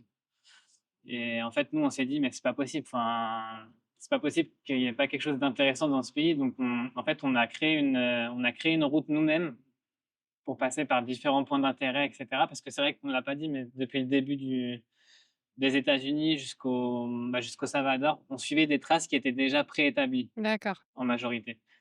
Sur un site qui s'appelle backpacking.com, c'est des routes qui sont en général des routes off-road, donc soit gravel, soit route de montagne. Il y a très peu de routes pavées, il n'y en a pas même.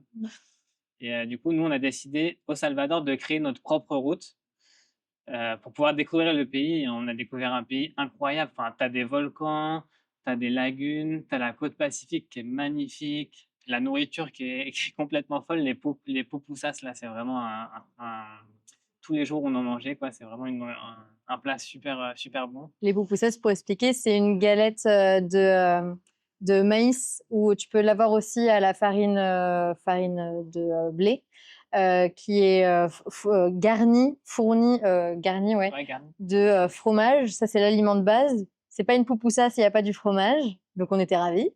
Et à l'intérieur, tu peux y retrouver en plus tout ce que tu veux. Donc, de la viande, chorizo, du beefsteak, des champignons, de l'ail. L'ail, c'était les meilleurs. Et c'est hyper nourrissant et ça coûte 1 $, donc ça coûte rien du tout. Et on s'est régalé. Ah ouais. Ouais, non, et côte pacifique, donc ouais, volcan, lagune, côte pacifique, forêt, enfin, en fait, tu as tous les paysages que tu veux. Les gens sont super sympas parce que en fait, le Salvador, depuis, je crois, 4-5 ans, si je dis pas de bêtises, il y a un nouveau président, entre guillemets, qui s'est occupé de la sécurité du pays. Et avant lui, le Salvador, c'était un des pays les plus dangereux du monde. Il y avait tous les gangs, les gens ne pouvaient pas sortir dans la rue sans regarder derrière eux, sans se faire voler. Et depuis qu'il est arrivé, en fait, la population est super contente parce qu'ils peuvent sortir, ils peuvent échanger et ils sont trop contents de voir qu'on vient visiter leur pays et de pouvoir échanger des expériences. Et c'est incroyable. Bon, après, il a mis beaucoup de gens en prison, donc forcément, il n'y a pas que des coupables qui sont en prison. Oui, il me semble que j'avais C'est vu un ce peu le revers truc-là. de la Ouais. médaille. Il y a vraiment beaucoup, Ouais. beaucoup de monde dans ces prisons, oui. Il y a énormément de monde. Ouais. Et, euh, C'est et un peu le forcément, quand tu chalutage, alloues quoi. plus de Tu prends budget, tout, t'as les poissons ouais, qu'il faut, mais t'as tout le reste avec, et puis tu feras peut-être le Ouais, tri un jour ouais, quand tu auras le temps. Ouais. c'est une très bonne image. Ouais, non, mais c'est c'est ça. exactement ça. Et forcément, quand tu alloues plus de budget à la sécurité, bah, tu as moins de budget pour l'éducation, tu as moins de budget pour la santé, etc. Donc, il y a des côtés qui sont moins bien, il y a des côtés qui sont mieux, mais en tout cas, on peut voir vraiment le sourire des locaux sur leur visage. Ils sont trop contents de pouvoir enfin vivre, de pouvoir enfin monter un petit business, une petite tienda sans se faire racketter le soir Ah ouais, c'était par comme quelqu'un ça. qui veut prendre la caisse. Mhm. Ouais. Et il y a trop de trucs à découvrir dans ce pays, donc c'est trop dommage Enfin, en tout cas, j'invite tous les gens qui font ce voyage à vraiment prendre le temps de découvrir le Salvador, parce que c'est vraiment un pays incroyable. Et puis le petit clou du spectacle, c'est que, comme disait Julien, donc on a créé une route et elle va être. Alors c'est bizarre de le dire maintenant parce qu'au moment où on enregistre, c'est pas le cas, mais au moment où l'épisode sera diffusé, ce sera en ligne. Du coup, notre route va être sur bikepacking.com. Donc Extra. à notre tour, on va pouvoir contribuer à la communauté des bikepackers en leur offrant une route. Donc on est trop contents. Génial. Ah, super, super, super, bravo. C'est toujours sympa d'inscrire un petit Merci. peu Merci. sa petite, laisser sa petite trace dans des trucs comme ça, Exactement. Ouais. dans cette aventure. Génial. Ben voilà, du coup, c'était le Honduras, c'est pour tous les deux, le coup de cœur, la carte postale coup de cœur, ou tu en as un autre? Salvador. Salvador, ouais, Salvador. Pardon, Salvador. Bon, c'est le poulet. Et ben écoute, J'ai pas digéré le poulet. t'as pas digéré. Oh non. Je suis un peu confuse. Ça va aller. Dans 2 jours, tu seras remis sur pied. Oh, ça va. Ça passe large, comme dirait Steven Le Yarrick. C'est ça, ça passe large. Bah, écoute, moi, c'était l'Utah, mais c'est vrai que pour Ah tous oui, les tu l'as 2, dit, le pardon. Salvador, c'était un grand coup de cœur. Ah, ok, nickel. Oui, c'est juste, tu me l'avais dit. Et en vrai, tous les pays qu'on a Ah traversés, ouais, étaient... tout est trop beau. Ouais. On a trop de chance. Et si je vous dis, la fois où c'était trop bizarre, c'était un moment insolite. Un truc, vraiment. Euh, Attends. Ah, si, je pense le DIF, on est passé à la radio. Non, non. Ah ouais, vas-y. Donc au Mexique, il y a des institutions qui s'appellent les DIF, DIF, et c'est des endroits où en fait c'est tenu par le gouvernement, c'est des missions locales où les gens qui sont bénévoles dans cette espèce d'association, je sais pas trop comment le définir, viennent en aide du coup aux jeunes, aux personnes âgées, en leur faisant à manger, Femmes. aux femmes aussi, aux femmes seules. Donc Mhm. c'est vraiment leur but, c'est d'aider la collectivité et puis les gens voilà, qui habitent dans les environs. Et en général, on s'est rendu compte ils étaient aussi hyper OK pour aider les cyclistes. Donc dès qu'on voyait DIF dans un village, on se disait ah let's go, on va dormir trop bien ce soir, on aura peut-être un lit, une douche. Enfin, c'était vraiment le bon plan. Et puis un jour, on arrive dans un petit village. Alors c'est dommage parce que le nom m'échappe du village, je me souviens plus du tout comment il s'appelait. Il est très connu parce qu'il y a ce qu'ils appellent un Christ roto, un Christ estropié, Ouais. Ok. un Christ cassé, qui est juste au-dessus du lac qui est à côté de la ville. Et en fait, l'histoire de ce petit village qui a été élu Pueblo Mágico, ville magique au Mexique. Il y en a beaucoup des petites villes magiques. C'est fait pour attirer les touristes et du coup développer un petit peu l'activité et mettre l'emphase sur certains petits villages. C'est usurpé ou on peut s'y fier à ces labels Pueblo Mágico? Vous dites évite ou pas, n'en tenez pas trop compte. Écoute, si tu Les mets des têtes sont pavés sur sceptiques, ton je village, dis, hein, à l'audio, ça ne se verra pas, mais vous êtes regardés à dire et- Non, mais je pense qu'il y a, allez, on va dire, il y a 80% des villages comment dire, élu. qui sont élus Ah, voilà. Pueblo Mágico, qui sont vraiment très beaux, avec une belle place, une belle église, vraiment une histoire, enfin, un arrière-plan historique de la ville. Uhum. Et les 20 autres pourcents, je pense que c'est un peu de corruption. Oui. D'accord. Et là, c'était Allez, un mets-moi vrai une belle ou statue au milieu. c'était Et là, un c'était. vrai? Non, là, c'était Bah un ouais. vrai parce que, en fait, il y avait eu un village qui était dans une espèce de petite vallée Mhm. qu'ils ont décidé de. Comment je pourrais dire ça? Ouais, en fait, ils ont fait un barrage, c'est ça? Tu veux parler du barrage et de la ville qui a été Ouais. noyée dans l'eau? Ouais. Ok. Vas-y. Une ville noyée dans l'eau. Ok. Attends, Ah, mais je c'est à reformule. Tignes, ça, hein, ils ont fait un barrage, ils ont noyé un village, c'est à Tignes, en France. Bah, il y en a plein. Ouais. Oui, hein. C'est ça, en fait, c'était en France. Pardon. Mais- Elle Comment te confond dire tout, c'est pénible. Oh là là, le travail au montage. Je peux pas avoir Non, une excuse-moi. discussion. Je t'avais prévenu que je t'interromprais parfois, mais C'est parfait. Non, du coup, donc c'est vraiment un pueblo mágico parce que le village d'origine a été noyé sous les eaux à cause d'un barrage qu'ils ont fait pour avoir une réserve d'eau pendant toute l'année. Et du coup, donc il y a ce fameux Christ en croix qui est estropié et qui regarde vers le lac et du coup vers l'ancien village. Donc il y a vraiment une histoire hyper symbolique qui est hyper ancrée dans le village. Et donc on se dirige vers ce DIF.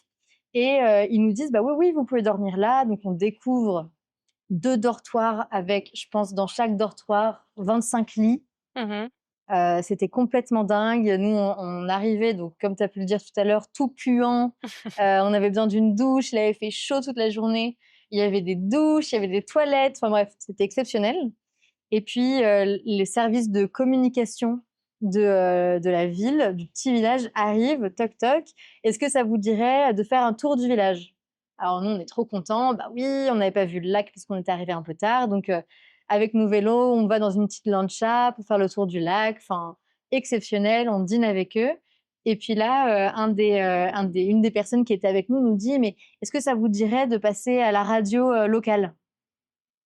Ah bah oui, pourquoi pas? Et du coup, on s'est retrouvés à enregistrer une émission en direct, en espagnol, dans cette petite ville. Et c'était trop marrant. Ah oui, c'est clair. Ah voilà, ils sont des stars maintenant, ça y est. Et voilà. On ne peut plus le cacher. Trop modeste, trop modeste. Ah, c'est vrai que c'est un C'est petit ça. moment, c'est intéressant, quoi. C'est un peu inattendu. Ils ont Ouais, attendu que vous ayez complètement. pris vos douches. Quand même. Quand même. On va survivre en studio ici parce que et alors les soucis mécaniques, c'est à quel rythme? Vous en avez beaucoup? Ça vous a toi tu m'en as déjà raconté évidemment, sinon, non, ça va, c'est ou alors faut compter une grosse merdouille par tous les 2 mois ou Plus que ça. plus que ça? Plus? Enfin, plus longtemps que ça. Ah oui. Ah d'accord. Euh, Ouais, non, franchement, à part ce problème de jante qui se fissurait au fur et à mesure, mais c'est aussi parce Mmh. on prend des chemins, comme on t'a dit, des chemins Oui, qui sont ils sont très, bien très sollicités, escarpés. ouais. Mmh. Et à part ça, franchement, là, bah, toi, tu as eu ta première crevaison la semaine dernière. Ouais. Et comme on est en Félicitations! tubeless, j'ai dû mettre des mèches. J'ai dû mettre des mèches à l'intérieur et en MacGyver, je l'ai fait toute seule. Oh! Avec mon petit Jiminy Cricket à côté de moi qui m'a donné des conseils, bien sûr. Mais oui, en fait, la dernière grosse galère, ça remonte à Oaxaca. Ouais, Cette jante-là. c'est vraiment la seule galère en un an, quoi. Mmh. C'était il y a 3 mois, 4 mois. À Ouais. quoi est-ce qu'il faut penser comme Mmh. ça? Voyage, maintenant que vous avez voilà, vous avez bien secoué vos vélos, vous dites: «Ouais, ouais, tiens, ça si on devait le refaire, on mettrait ça, ça, ça, enfin, on prendrait ça avec nous» ou alors, ou tout voilà, rien de spécial? Je pense que le plus important, je dirais, c'est les porte-bagages. Mmh. Heu, Nous, au début, on était partis avec des porte-bagages, qui étaient très légers, où il y a beaucoup de coureurs d'ultra-distance qui l'utilisent.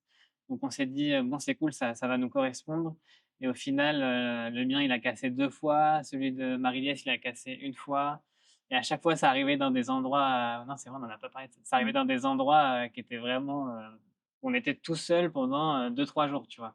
Mmh. Donc, on devait à chaque fois trouver des solutions pour, réparer le rack, mettre des voiles strap, essayer de mettre du fil de fer, scotcher. Enfin, c'était l'aventure, quoi. Mmh. Et ouais, si je devais choisir vraiment un élément, très résistant, quitte à perdre un peu de légèreté, c'est vraiment les porte-bagages. Mmh. Ouais. Parce que ça peut vraiment te mettre, très mal, Avec le en poids des fonction de là où sacoches tu et es. cetera, je suppose, c'est ça qui fait que ouais. Ouais, Trop C'est ça. ouais, important. ouais. Mmh.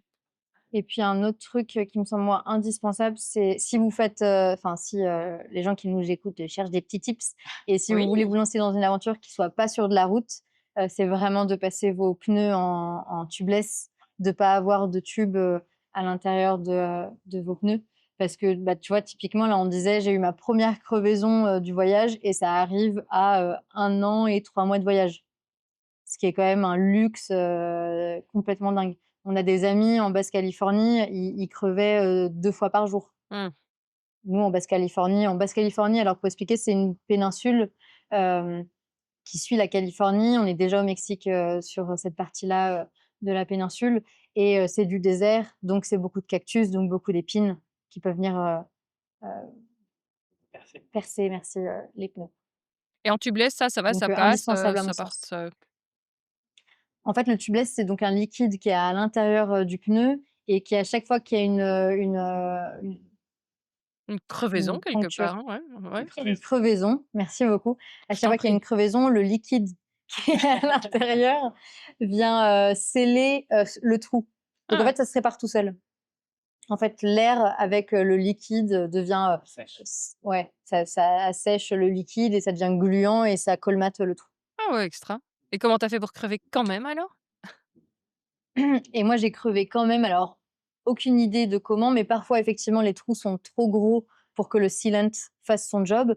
Et en l'occurrence, le sealant, c'est le liquide qui est à l'intérieur. Et en l'occurrence, j'en avais plus assez dans mon pneu, donc c'est pour ça que ça a crevé et que ça se réparait pas tout seul. Et là, dans ces cas-là, on met des tranches de bacon à l'intérieur. Ça s'appelle des mèches, mais ça ressemble vraiment à du bacon. C'est immonde.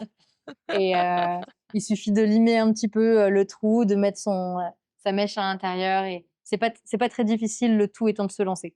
OK, nickel. Donc ça, meilleure astuce. Alright. Ouais. Et sinon, point de vue pièce du jour à avoir sur soi, ou avec soi, parce que ça arrive souvent, une chaîne, tu disais quand même, tous les 2 mois, vous la Ouais, changez la chaîne. chaîne, ou c'est ça? Parce que j'avais retenu comme rythme, non? Non, on l'a peut-être changé 3-4 fois depuis le début. Ouais, 3 fois, je pense. 3 fois. 3 3 fois fois, depuis le début du tous les voyage. 4 mois alors. Ouais. Ça fait ouais, OK. Mmh. Ouais, Ouais. peut-être 5 mois. 5. Bah là, on est à presque 15 000 bornes, je crois. Ouais, Presque 15 000 kilomètres et on les a changés 3 fois chacun, je pense. ouais. OK. Et les pièces de rechange, sinon, on a du coup les, Plaquettes de frein. merci. Oui, des Moi, je suis la crabes, mécano, tu l'auras compris. plaquettes de frein, ouais. Moi, je fais des signes, je viens, tu as les Oui, ça plaquettes de passe frein? bien les signaux audio, je vais me Elle faisait des signes de pincée Si. comme ça pour qu'ils comprennent, donc voilà, c'est ça, avec ça qu'on rigole pour les auditeurs. Ouais. Extra, Mais au ouais. final, tout. Ouais, il y a quoi? Plaquettes de frein.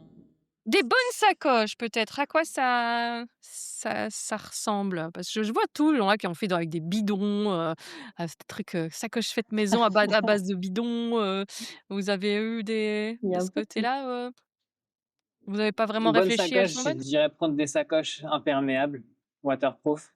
Au-delà de ça, rien de spécial? Après, nous, là, pour la sacoche avant, on a une sacoche qui a été faite par un artisan à Paris qui s'appelle Copra. Et donc, c'est trop bien parce que tu vas le voir dans son atelier, tu lui expliques tes besoins, il te fait un patron, tu peux lui dire de modifier des choses, etc. Donc, c'est vraiment la sacoche que tu veux en fonction de C'est ton projet, quoi. où tu as envie de mettre Mmh. telle ou telle chose. Ouais, exactement, en fonction de ton projet. La sacoche du milieu, c'est une sacoche Rockgeist. C'est une marque, moi, que j'adore. C'est une marque américaine. Ça fait 3 ans que je l'ai. Elle est tombée dans les cactus. Elle s'est fait transpercer par des troncs d'arbres. Elle n'a jamais rien eu. Elle est super résistante. Et à l'arrière, on a une sacoche. On a un sac, ouais, on a un sac Citousomite de 20 litres qui est fait normalement pour le kayak et pour l'escalade, etc. Et du coup, on l'a mis à l'arrière. Et pour l'instant, Ça bouge pas. ouais, ça bouge pas. Super, c'est vrai que quand vous êtes en saison des pluies où ça tombe bien, c'est pas plus mal d'avoir quelques trucs bien étanches, hein? En tout cas, ne pas faire Ouais. l'économie ça. de sacoches étanches, ça me paraît une bonne base déjà, ça c'est clair. Et alors, Ouais. voyager à 2, les points forts et les challenges. Vous vous connaissiez depuis longtemps? Vous étiez déjà depuis longtemps ensemble? Vous vous connaissiez déjà très, très bien, avant de le lancer là-dedans? Parce que ça peut aussi, On est parti. Quand on est parti, ça faisait 1 an qu'on était ensemble. 2 ans? 2 ans. 2 ans. Et Merde, ça, il faudra le couper avec au déjà une montage. partie à distance en plus, Ça hein? fait 2 ans. Avec 5 mois à distance, ouais. Au D'accord. tout début de la relation. Mmh. Donc ouais, ça faisait un an et demi, 2 ans qu'on était ensemble.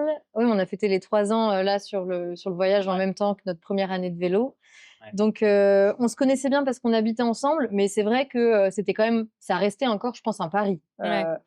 Euh, on a continué à découvrir des choses et on continue aujourd'hui à découvrir des choses. C'est superbe. Je vais de Tu vois merveille en les signes merveille. help. C'est un formidable. De sommet en sommet. Bon,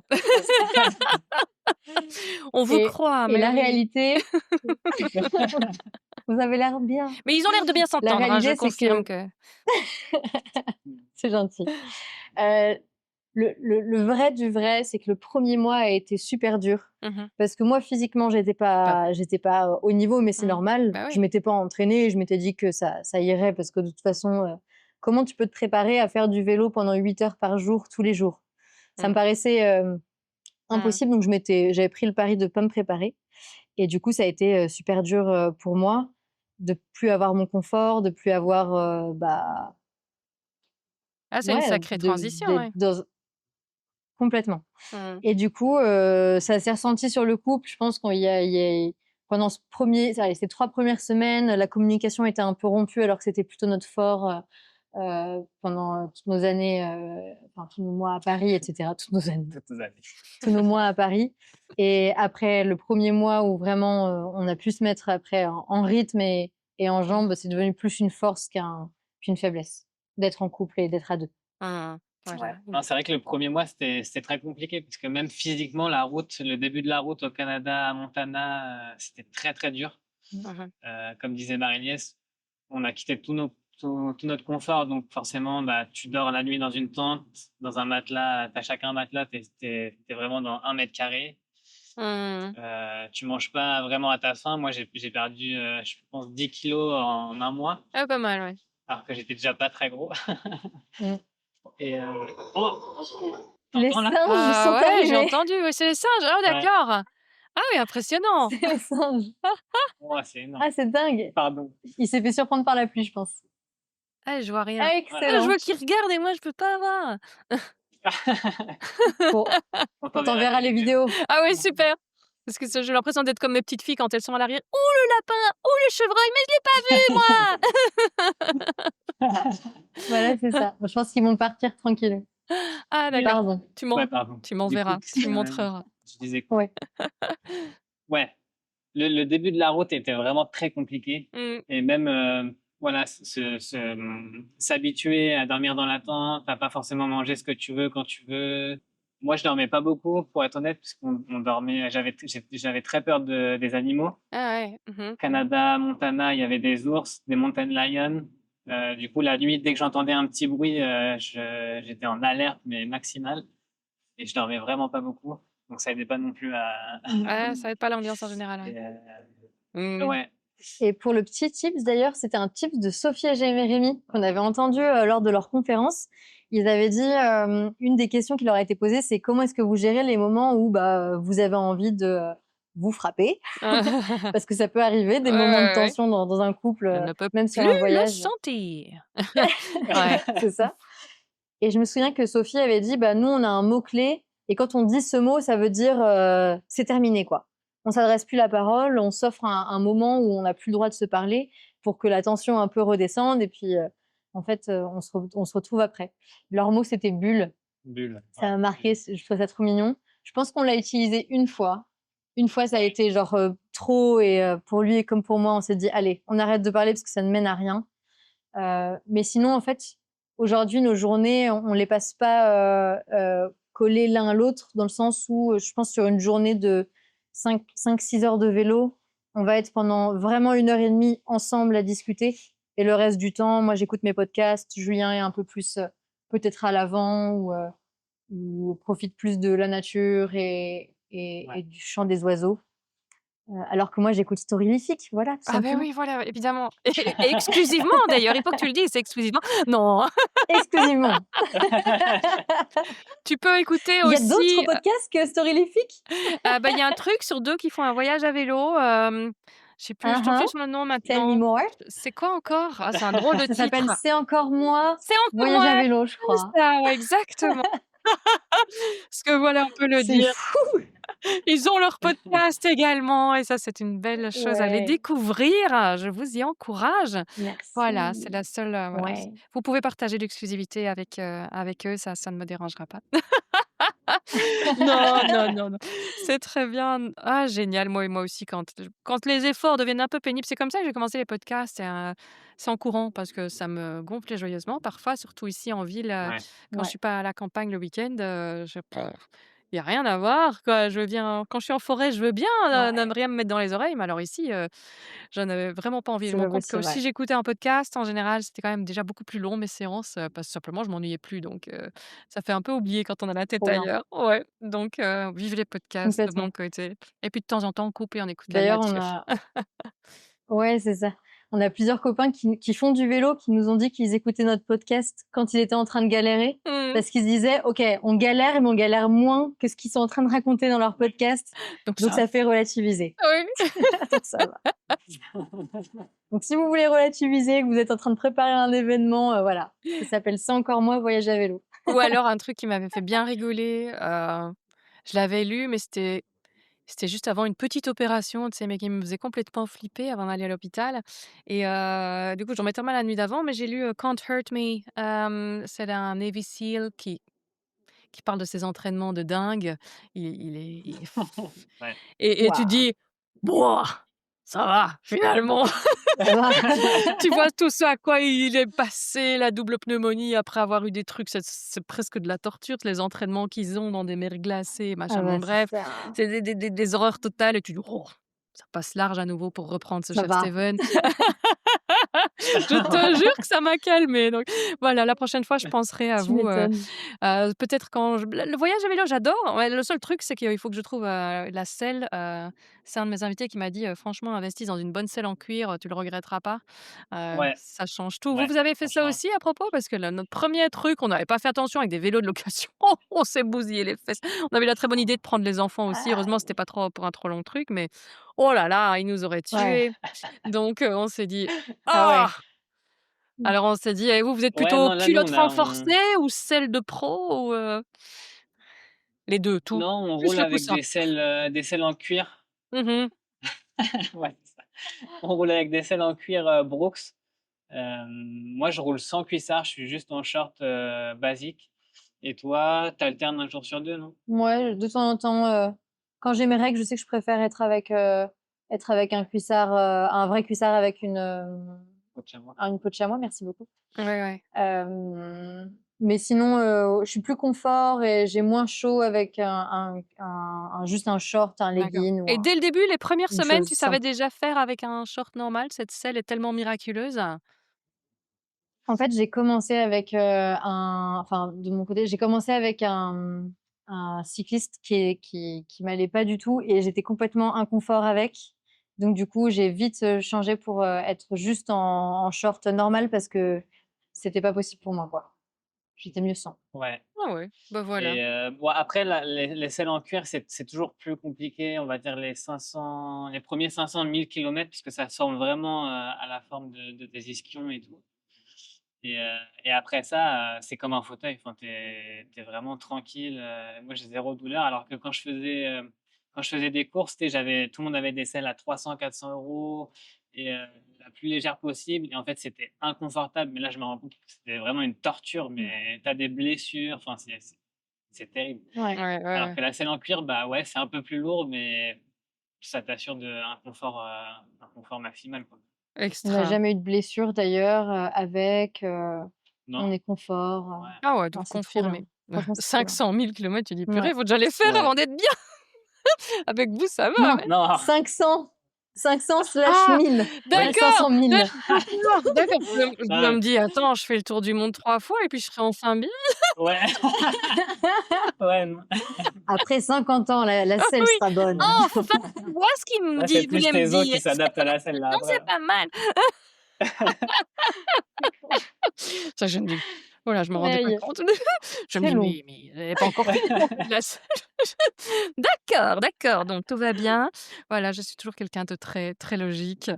Hem, Non, mais quand il l'a dit, je me suis dit: «Ah mince, ça peut porter à confusion aussi», ah donc d'accord, t'inquiète ça pas. va. Ouf, merci, merci, même si la logique aurait voulu que je j'aurais dû tilter, je suis un peu trop fatiguée. Ah, et alors c'est quoi les prochaines étapes maintenant? Vous allez ce que vous vous réjouissez de faire, prochainement? Je pense prochaine grosse étape, c'est un projet qu'on a en tête qui est pas encore sûr. C'est en fait entre le Panama et la Colombie, tu as une jungle qui s'appelle le Darien Gap et tu peux pas passer en vélo, tu peux pas passer en voiture, tu peux passer à pied, mais c'est très dangereux parce que t'as beaucoup de narcotrafiquants, de trafic d'êtres humains Mmh. et tu as beaucoup de voilà des choses qu'on n'a pas envie de parler. Mais du coup, c'est soit tu prends l'avion pour aller du Panama à la Colombie, soit tu prends un voilier, mais c'est plus un voilier de croisière où tu passes 5 jours sur un beau bateau, tu t'arrêtes sur des îles, etc. Ou tu peux le faire en kayak. Tu peux le traverser en kayak. Et du coup, ça, c'est un peu un projet qu'on a en tête, à voir comment ça se goupille, mais il y a moyen que ce soit la prochaine grosse étape du voyage et ça nous permettrait aussi de faire autre chose que du vélo, Ouais. Mmh. ce qui serait pas trop mal. Ouais, OK. très bien. Excellent, chouette ça. Ah bah, je me Ouais. réjouis de continuer à suivre ça. Sinon, sur une journée, quand vous roulez comme ça, c'est quoi vos moments préférés? Les moments où vous êtes vraiment, vraiment content d'être là sur votre vélo, tous non, quand même pas. Des petits moments comme ça où ça plane Moi, vraiment, les j'aime moments de flow comme on dit, ouais. ouais, Ouais. moi, j'aime bien les moments où en début de journée, Julien ne supporte pas, mais moi, c'est mon petit guilty pleasure. Quand on commence la journée, je lui demande, parce que c'est lui qui a le GPS et qui a les stats, je lui demande quelles vont être les stats de la journée. Moi, ça me fait trop triper de savoir qu'il y a 10 montées à 20%. Je me prépare psychologiquement. Julien ne supporte pas, mais dès le jour 1. Et je sais pas, ce petit moment-là, je trouve ça trop sympa, en fait. On se prépare un peu à notre journée. On Ouais. discute sur qu'est-ce qui va être dur, qu'est-ce qui va être plus simple, quand est-ce qu'on va devoir mettre un peu le coup de bourre ou quoi. Et ouais, j'aime bien ce petit moment un petit peu de vision de la journée au complet. Ouais. Et je pense que moi, mon moment préféré, c'est vraiment quand on part, parce que ici, on part, comme il fait assez chaud la journée, on part vers 5h, 5h30 du matin. Donc le soleil est en train de se lever. Mmh. Je pense que c'est mon moment préféré parce que tu sens vraiment le monde qui se réveille. Mm. Tu Tu commences à avoir un peu de trafic, mais pas trop. Tu vois les petits qui vont à l'école à pied dans les petits villages, les animaux qui commencent à se réveiller, etc. Et je sais pas, tu as une énergie, Mmh. une énergie qui est incroyable le matin Moi, quand tu te j'adore aussi, réveilles en ouais. même temps que le soleil. C'est complètement fou. Ouais, ouais, Ouais. ouais. Ta Ex réponse, elle est mieux. Donc, désolé. Ta réponse est bien mieux que la mienne. ah Je ouais, suis voilà, dégoûtée. toi avec tes écrans, franchement, fou là là, contrôle fric. Ah ouais. Moi, je fais budget, la route Mais super. non, Budget en mode, voilà, en fait, parfois on aime bien savoir à quelle sauce on va être après, c'est moi mangé, le rigide. effectivement. Il y a pas de souci. Alors, quelle est l'erreur justement qui vous a le plus appris sur le voyage? Je parle toujours du fail et des leçons Oh, apprises, ça, tu peux en parler, hein. Laquelle? L'erreur, on a failli mourir dans le désert. Ah oui, putain. Ah oui, c'est vrai! Oh Hem, mon Dieu! En fait, on n'était pas tellement préparés à ce voyage. Mmh. Je sais qu'on le dit régulièrement, mais c'est une réalité qui, aujourd'hui, avec 1 an, 3 mois de voyage, me frappe encore plus. Et notamment, on prenait pas assez en compte la période à laquelle on traversait tel ou tel, pays, tel ou tel État, notamment aux États-Unis. Et on s'est retrouvés à traverser, l'Utah au mois de septembre, qui fait partie, du coup, des mois, les plus chauds, de la région. Mmh. En fin d'été en plus, donc tout est asséché, il y a plus, Ça a bien une chauffé, rivière, plus un ouais. cours d'eau, Les c'est ça. pierres sont chauffées à cœur. Heu, Ça réverbère la nuit Oh, encore l'op à ça fond, n ouais. ah Mmh mh. c'est ça. ouais. Tu peux pas dormir quand la paroi tu chaud, tu peux Mmh. faire cuire ton œuf, c'est très pratique. Ouais, génial. Et il y avait une section qu'on avait vue sur un site, c'était pas, backpacking.com, c'était sur un autre site, un chemin qui passait à travers un canyon. Et nous, on s'est dit: «Bah, ça a l'air sympa, dénivelé OK par rapport à ce qu'on a l'habitude de faire, nombre de kilomètres OK avant le prochain ravito». Et sur la carte, on voyait une petite, rivière, en tout cas un tracé bleu. Donc on s'est dit: «On va prendre», donc c'était 2 jours de traversée plus ou moins. On s'est dit, bon, bah, on va prendre 8 litres d'eau chacun, et puis on pourra recharger de l'eau à la moitié en prenant de l'eau dans cette petite rivière. Grossière erreur, puisque on est au mois de septembre, que les rivières, il n'y en a plus.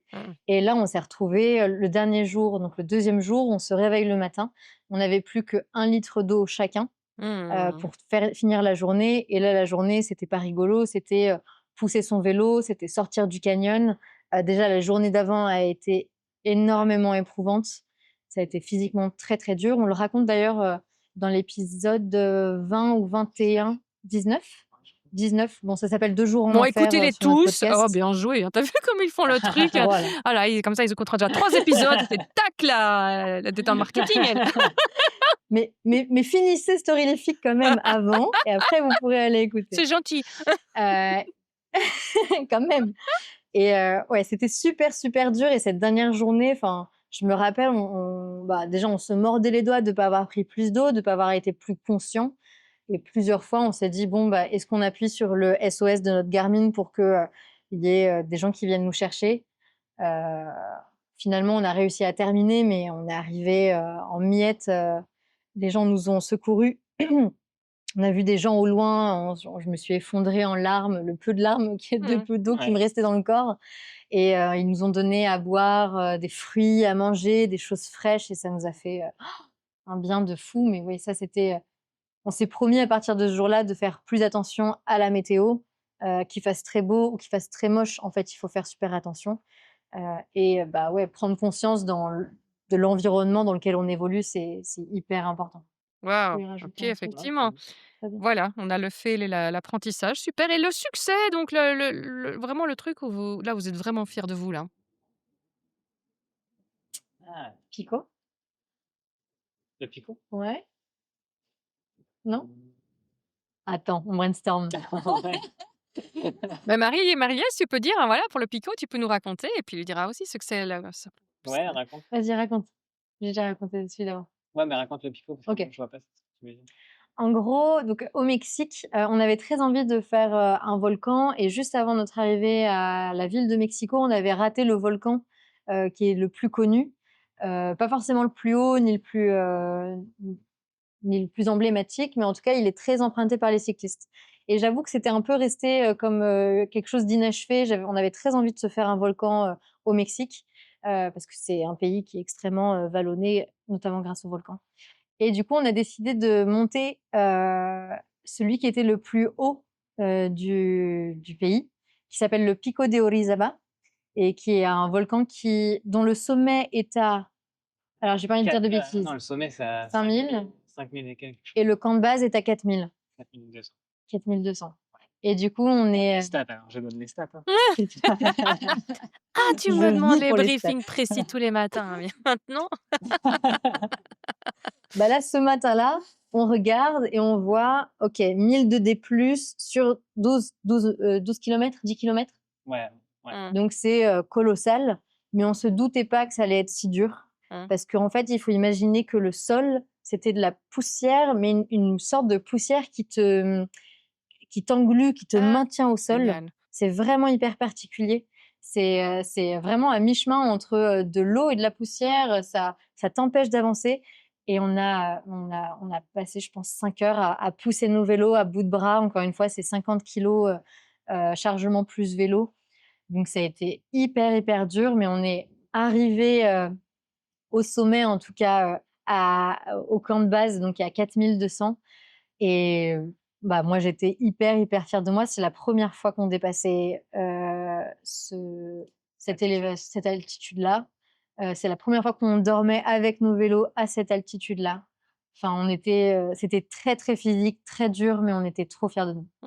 Moi, j'étais trop fière de nous. Ouais, non, c'était ouf. Et de se réveiller, en fait, c'était complètement dingue parce qu'on s'est endormi avec les grondements du volcan. Et tu pouvais sentir un peu la terre trembler. C'était vraiment fou ce moment avec les étoiles et tout. C'était fou. Et... C'est pas trop effrayant de s'endormir sur un volcan qui grogne? Ah non, j'aime bien, ça ronronne. Non, parce que... Ça fait de la lumière la nuit parfois. Oui. Il fait très chaud tout d'un coup. J'aime bien avoir chaud. Hein.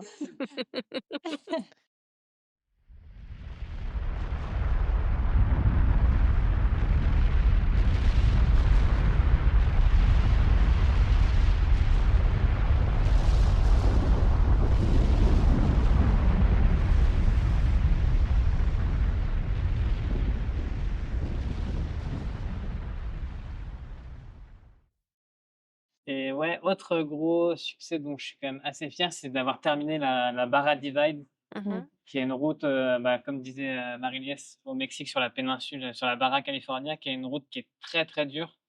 Il y a très peu de cyclistes qui la font en entier et qui la terminent. Mhm. Et nous, on a pris notre temps, on a pris 2 mois. Mm. On y allait petit à petit, mais on a réussi à faire la totalité, pratiquement la totalité de la route. Et c'est vrai que quand tu vois tous les autres voyageurs qui abandonnent au fur et à mesure, et nous qui avons continué et terminé, j'étais quand même assez content de me dire que on avait réussi ça. Ouais. Mm. Mhm. Petit challenge là. C'est Ouais, chouette. petit challenge, Complètement. ouais, non, c'était cool. Extra! Qu'est-ce qui a le plus changé dans vos têtes ou dans vos habitudes? Un endroit en vous que vous trouvez, méconnaissable par rapport à avant? Waouh. Heu, Je pense que moi, j'ai appris, mais aussi parce que tu es obligé à Lâcher. let it go, quoi. Mmh. À lâcher prise. Alors, Julien, je pense que Sauf au briefing du ça te fait moment, marrer parce mais que. Ah oui, du c'est matin ça, là, le briefing du c'est matin, je clair. voulais dire. c'est ça. Mmh. Mais avant, le début, je pouvais être angoissée juste en me disant le matin, mais où est-ce qu'on dort? Qu'est-ce qu'on mange? Où est-ce qu'on va trouver de l'eau? Où? Et en fait, je me faisais des to-do list le matin et ça me tuait mes journées parce que j'étais juste animée par cette angoisse de OK, on va vite parce qu'il faut qu'on fasse ça, ça, ça et ça. Et aujourd'hui, en 1 an de voyage, on a eu que des expériences incroyables. À chaque fois qu'on a eu vraiment besoin d'aide, on a trouvé de l'aide. À chaque fois qu'on avait besoin de se reposer, on a trouvé un endroit. En fait, j'ai appris à faire vachement plus confiance, en nous et à ce qu'on pouvait, dégager et du coup, ce que les gens pouvaient nous offrir, Mmh. en échange de, voilà, de tout ça. Ouais. Extra. Mmh. J'aime bien. Et et moi, du coup, je pense que je me suis rendu compte un peu plus des privilèges que j'avais. Mmh. Mmh. De enfin, ça fait un peu dramatique de dire ça, mais c'est vrai que, quand tu es né en France, que tu as tes 2 parents, que tu as une bonne éducation, que tu as toujours eu ce que tu voulais et que tu traverses des endroits où les gens, vraiment sont en mode survie, tu te rends compte vraiment de la chance que tu as eue d'être né au bon endroit, d'être blanc. Enfin, tous ces privilèges-là, je trouve que c'est vraiment, ça m'a vraiment choqué, quoi. Mmh. Parce que quand tu es en France, des fois, tu entends des trucs, tu te dis: «Mais enfin, c'est pas possible de dire ça», mais tu t'en rends pas vraiment compte. Et là, quand tu es vraiment dans l'action, et que tu rencontres des gens, tu te dis: «Ah ouais, on est vraiment privilégiés, quoi». Il faut vraiment se rendre compte de cette chance. Ouais, Mmh. ouais, C'est dingue. tout à fait d'accord. Oui. Quel est le meilleur et le pire conseil que vous ayez reçu? Pour le voyage, évidemment. Mange tes croûtes, on laisse tomber, ça c'est pas C'est une super question. Encore une fois, je crois qu'on n'était pas tellement préparés, donc est-ce que vraiment on a reçu des ils ont conseils? pas eu le temps. Non, mais c'était un peu, on en a parlé pendant tellement longtemps, donc j'ai l'impression que c'est devenu un peu la vanne de, «Ah oui, oui, Julien et Marie-Lasse, ils vont partir, mais bon, est-ce que vraiment ils vont le faire?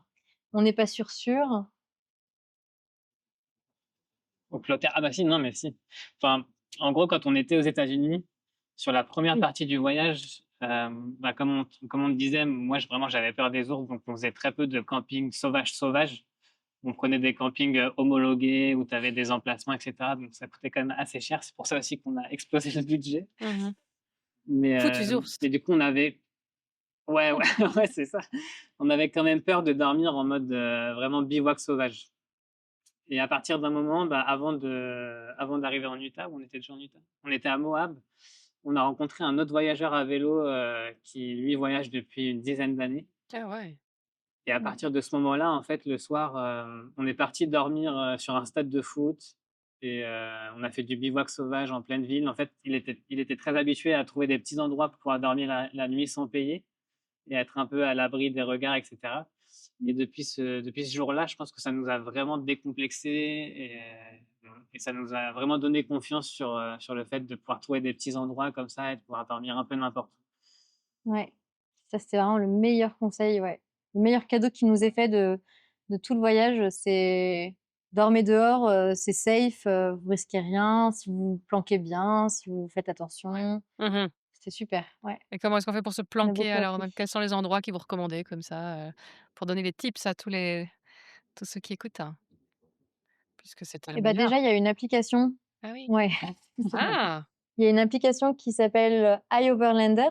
C'est une application qui est faite pour les gens, bah, qui comme nous, voyagent en itinérance, soit en voiture, en 4x4, soit à vélo et en fait, c'est un endroit où tu peux dire: «Bah, là, dans cette montée-là, si tu prends à droite, donc si tu sors de la route, il y a un petit chemin et là, tu peux dormir tranquille parce qu'il y a personne qui passe. On a dormi là, c'était safe». Et en fait, c'est plein de petits tips Ah, c'est chouette ça. Mmh. et du coup ça nous a complètement révolutionné le voyage parce que grâce à ça, bah, tu peux, bah, oui, voir où est-ce que tu peux dormir, s'il y a des restaurants, dans une ville qui accueillent les cyclistes, s'il y a des gens qui l'ont déjà fait, bah, tu as juste à le mettre. Mmh. Tu vois tous les diffs qu'on a fait au Mexique dont on a parlé, précédemment, bah, ils sont répertoriés donc s'il y a une autre personne qui arrive derrière nous, bah, elle Ouais. va pouvoir savoir que, on a dormi là-bas et que c'était bien. Donc ça, c'était le tips numéro un et comment se camoufler. Comment se camoufler? Bon, après, en général, tu quand même pas mal de terrains de foot, par exemple. Même dans les plus petits villages, là, quand on est passé au Salvador, même au Nicaragua, tu as plein de petits terrains de foot. Et ce qu'on fait, c'est qu'on attend que la nuit tombe, on met notre campement et on repart tôt le matin et personne sait qu'on a dormi là. Mmh. Personne sait qu'on a passé la nuit ici. Mmh. On récupère Et nos ça marche que du déchets. bien. Ouais, on Mmh. récupère tout. Excellent. Voilà. Ah, c'est bien. OK, Ouais. Mmh. bon type, effectivement. Hem, une citation qui vous inspire ou une histoire qui vous a motivé? Carpe diem. Waouh! Je déconne. Les grands classiques ne meurent jamais. Tout à fait. Une citation, une histoire qui m'a motivé. Moi, je dirais que c'est plus une rencontre qui m'a motivé, une rencontre qu'on a faite pendant ce voyage. C'était au tout début, c'est la première semaine du voyage où on a rencontré en fait des des des rescapés de guerre, on va dire, enfin des anciens soldats anglais OK. qui étaient partis faire la guerre en Afghanistan et qui avaient plus de jambes. Il y en a un qui avait plus de bras Mmh. et ils faisaient la même route que nous, À vélo. à vélo.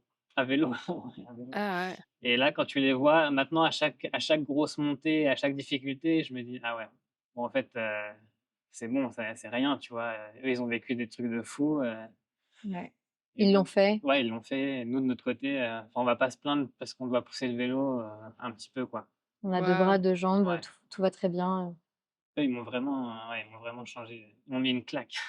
Ah ouais, clair. Vous les avez rencontrés où ça? On les a rencontrés avant d'arriver à Fernie, au Canada. Canada. Ouais. Mmh. C'est pour la petite histoire, c'est un jour où on a bifurqué de chemin avec Julien, chacun a pris le sien et je me suis, explosé la tronche, par terre et j'étais en sang de partout et c'est eux qui m'ont relevée et j'étais en miettes, inconsolable et j'étais là, je pleurais mais je leur disais: «Désolée de pleurer» parce que Ouais. ça va, enfin Ouais. j'avais rien et le gars qui me relève, il a pas de jambes et j'étais effondrée, quoi. Ah ouais. C'était dingue. Ouais. Ouais Ah oui, c'est vrai, ça, c'est pas et mal. il y avait une autre chose aussi, je sais plus de qui on l'a eu ce truc-là. Quelqu'un nous a dit un jour: «Il y a pas de petits voyages». Je sais plus qui c'était et en fait, ça a résonné, en nous parce qu'on a rencontré beaucoup de gens qui nous ont dit, «Ah bah, vous traversez le continent, c'est dingue. Bah, moi, j'ai juste, traversé, l'État, la région et tout ça». Et en fait, de se dire: «Il y a pas de petits voyages», ça permet de voir que tous les voyages sont incroyables Ouais. et c'est Absolument. ça qu'on a envie de dire aussi, Mais carrément. à travers, notre Instagram ou juste le voyage qu'on fait. C'est que vous sortez de chez vous, vous allez au travail à vélo et vous prenez une route différente, c'est votre voyage. Ouais. C'est déjà, sortir de votre zone de confort et ça, c'est quelque chose qui résonne vraiment en nous maintenant. Absolument. Mmh. Génial. J'adore. Est-ce qu'il y a une question que je vous ai pas posée, un sujet qu'on n'a pas abordé, que vous auriez bien aimé que j'aborde, hein? Heu Hem, Je pense qu'il y a un sujet, on en a parlé, mais pas tellement finalement sur l'insécurité Oui. dans les pays comme le Mexique et puis l'Amérique centrale, etc. On avait extrêmement peur quand on était aux États-Unis de traverser la frontière mexicaine parce que tous les gens qu'on rencontrait, et plus on allait vers le sud, au plus on nous disait attention, ils sont dangereux, vous risquez votre vie, etc. Le fait est que c'est faux, qu'on a été accueillis comme des rois partout où on est allé. Enfin, ça a été vraiment exceptionnel. Notre arrivée au Mexique, elle s'est fait vraiment sur un tapis rouge, j'ai envie de dire. Tu veux me raconter? Ouais, en fait, pour expliquer un peu, on était presque arrivé à la frontière et on était sur une route super dangereuse. Il y avait énormément de camions qui allaient super vite. On était obligé de passer par la route pavée pour accéder à la frontière. Et il y a une voiture qui a frôlé Marie-Liesse, mais vraiment de très très près. Et cette même voiture, donc moi j'étais devant et elle a fait exprès de faire un écart sur moi pour essayer de me mettre sur le bas-côté, quoi. Ok. Je sais toujours pas pourquoi, mais bon. Et du coup, on s'est dit stop. On a décidé d'arrêter là et on s'est dit qu'on allait dormir à cet endroit-là et que le lendemain, on ferait du stop pour arriver à la frontière. Donc, on se met sur le bord de la route et au bout de 2 minutes, il y a un gros pick-up rouge qui s'arrête, qui commence à nous parler en espagnol et qui nous propose de nous amener jusqu'à la frontière. Ricardo. Et donc Ricardo, il nous emmène jusqu'à la frontière, on discute bien, donc on parle en espagnol parce qu'il parlait pas anglais, donc ça nous a mis vraiment un peu dans l'ambiance avant d'arriver au Mexique. Il nous fait passer la frontière, on signe les papiers, on paye l'entrée et il commence à nous dire bon, je dois prendre une petite route pour aller à mon bureau et après je vous emmène manger. Et en fait, moi, quand il m'a dit ça, je me suis dit ah putain. Je me suis dit, ça y est, il va nous séquestrer, c'est mort. Enfin, après tout ce qu'on nous avait dit aux États-Unis, Oui. je me suis dit, c'est bon, c'est la fin. Il va nous enlever, il va nous découper et ciao, tu vois. Et en fait, pas du tout. Le mec, il nous a payé à manger. Il nous a dit, mais vous dormez où ce soir, etc. Donc, je lui ai dit qu'on savait pas. Et il nous a payé une chambre d'hôtel à $200 la nuit, avec piscine, super belle chambre, etc. Enfin, le mec nous a régalé. Et ouais, comme disait Marie-Liesse, en fait, dans chaque pays, tu vas dire que tu vas au sud. Et par exemple, au Mexique, ils vont te dire attention, le Guatemala, c'est dangereux. Au Guatemala, ils vont te dire attention, le Salvador, c'est dangereux. Au Salvador, ils vont te dire Honduras, c'est dangereux, etc., etc. Mais en fait, tu te rends compte que, en fait, ils y sont jamais allés. Donc, ils savent pas de quoi ils parlent. Et ils ont juste peur de choses qu'ils ont entendues ou qu'ils ont vues à la télé. Et ça nous a choqués quand on était au Mexique.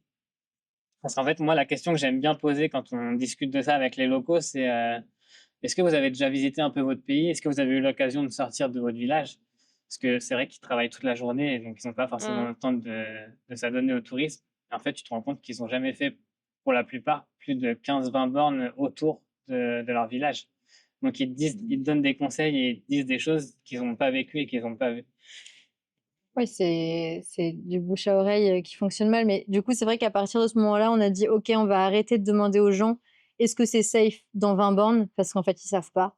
Mais est-ce que c'est safe au prochain village? Et comme ils sont voisins, en général, ils sont amis. Donc, oui, c'est safe au prochain village. Et en fait, on demande comme ça dans les endroits où vraiment on a besoin d'être rassuré sur la sécurité. Mais on a traversé le Sinaloa, qui est une des régions les plus chaudes au rapport avec le narcotrafic qui se fait là-bas. Et tout s'est très bien passé. On a fait coucou aux narcos qui étaient sur le bord de la route, qui nous ont laissé passer très, très gentiment. Et en fait, tout s'est très bien passé. Ça me fait penser aussi à 2 pas vers l'autre, ceux qui avaient fait l'Europe à 2 comme ça.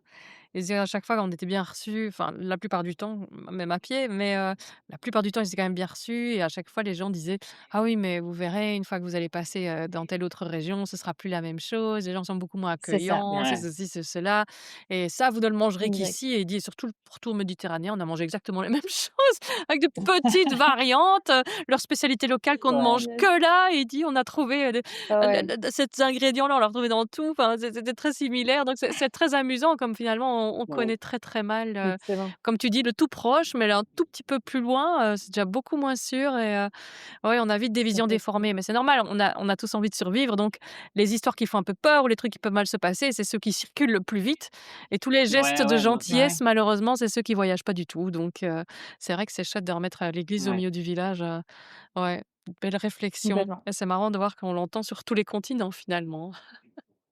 Oui. Ouais. Eh ben, sur cette très belle conclusion, on va dire, mais où est-ce qu'on peut vous retrouver, vous suivre, puisque l'aventure continue? Donc, je vais essayer, comme je vous dis, de publier cet épisode dans pas trop longtemps pour que les gens puissent profiter et vivre ça au quotidien, presque avec vous sur Insta, et puis avec un petit décalage en podcast, hein. Ouais. Mais Ouais. c'est un autre média, donc c'est pas très grave non plus si c'est pas l'actualité brûlante du jour. Donc, Oui. dites-nous tout pour vous suivre. Qu'est-ce que vous diffusez où? Donc ouais, pour nous suivre, donc en règle générale, donc si vous voulez suivre l'aventure, du quotidien, donc comme je disais, c'est sur le Instagram. Donc ça s'appelle Mmh. fastwon'tlast.cc. Si vous voulez écouter un peu plus de petites histoires comme ça, bah, du coup, il y a le podcast C'est encore moi, voyage à vélo. Mmh. On a aussi développé un site internet.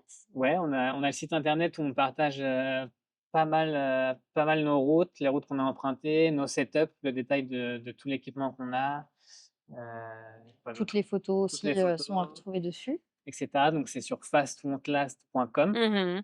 et après on a une petite chaîne YouTube aussi qu'on essaye d'alimenter, de temps en temps, mais là pour l'instant il y a pas énormément de vidéos. Il y a une vidéo sur les États-Unis, une vidéo sur, une foire aux questions qu'on avait faite par rapport à des questions qui nous avaient été posées sur Instagram et puis une vidéo sur la randonnée du volcan au Guatemala. Ouais. Sympa. Eh bien, ce qui me fait penser que cette question qui est là, elle est tout au-dessus et du coup, j'ai pu penser: «Fast won't last». Pourquoi? Tu imagines? J'ai complètement failli, la zapper alors que je me suis posé la question, dit: «Ah oui, bon, bah, ça me parle, mais pourquoi ils ont choisi ce nom pour leur, odyssée?» Alors façon classe pour, si je dois faire la traduction, si je dis pas de bêtises, ça peut se référer un peu à l'expression en français, «doucement mais sûrement». Mmh mh. Mmh. Et c'est vraiment ce qui nous définit, bah, voilà, le mode de slow travel, Mmh. de voyager très lentement, de pouvoir s'arrêter, dès qu'on fait une rencontre, si quelqu'un nous invite chez lui, on n'a pas de deadline, donc on se dit: «Bon, bah, on s'arrête, on profite du moment, on profite des paysages et cetera». Et voilà, c'est vraiment profiter de l'instant. Parce que c'est vrai que des fois, je trouve que cette définition, elle est un peu, utilisée un peu partout à n'importe quel sens. Et la dernière fois, j'écoutais un podcast d'un autre voyageur à vélo qui avait traversé la Corse en 36 heures. Il avait fait 600 kilomètres en 36 heures et il définissait ça comme du voyage lent. Non. En fait, non. Non, Ouais, c'est pas grave, Ouais. mais c'est pas ça. Ouais. donc ouais, des fois, voilà, nous, c'est vraiment, en tout cas, c'est vraiment le mode de voyage et même maintenant, je pense, le mode de vie et le mode de consommation qu'on prône, c'est vraiment de prendre le temps de s'arrêter, de discuter avec les gens, de profiter des paysages. Mmh. Et voilà. Ouais, Prendre le temps. c'est ça. D'accord. Ça va pas être Ouais. facile de revenir à Paris, dis donc? Ouais, Ouais. bah, on sait pas encore si on va revenir à Paris, mais Oui. ouais. On va voir. Mais oui, ça va être un autre challenge de se réadapter, même si ça nous fait pas spécialement peur parce qu'en fait, on aime ça travailler, on le voit au travers de notre blog, notre Insta, de notre podcast. On est des gens qui aimons produire des choses, donc travailler, se remettre à travailler, ça nous fait pas peur. Mmh. Mais ouais, dans quelles conditions? Ouais. Ça va être le plus dur à redéfinir. Excellent. Ah donc voilà, Fast One Love. Il était quand même temps que je pose la question avant de vous dire merci énormément d'avoir pris le temps de parler aujourd'hui à notre micro. Merci de m'avoir interpellée en disant: «Est-ce qu'on ferait pas un petit épisode de podcast?» Mais bien sûr que oui, avec un énorme plaisir. Donc mission Bah accomplie. ouais, merci à Malgré les toi. Ouais, singes, merci malgré la beaucoup. pluie, rien ne nous aura arrêtés. Et c'est à Ouais. j'attends les vidéos des singes, hein, parce que moi j'ai pas vu, hein, donc j'ai pas eu. On en voit. On en voit. Mais Ça merci marche. beaucoup d'avoir, pris le temps. Je sais que c'était pas facile de aussi s'accorder avec, notre décalage horaire de 8 heures, c'est pas toujours, facile de nous choper au vol. Mais là, ça tombait Ça va, plutôt bien ça donc, s'est très, merci, très bien mis. Voilà. Au Ouais. plaisir et surtout bonne ouais. continuation. Merci Merci beaucoup. beaucoup. À toi aussi. Merci d'avoir pédalé avec nous pendant ces 2 heures. La route est toujours belle quand elle est partagée.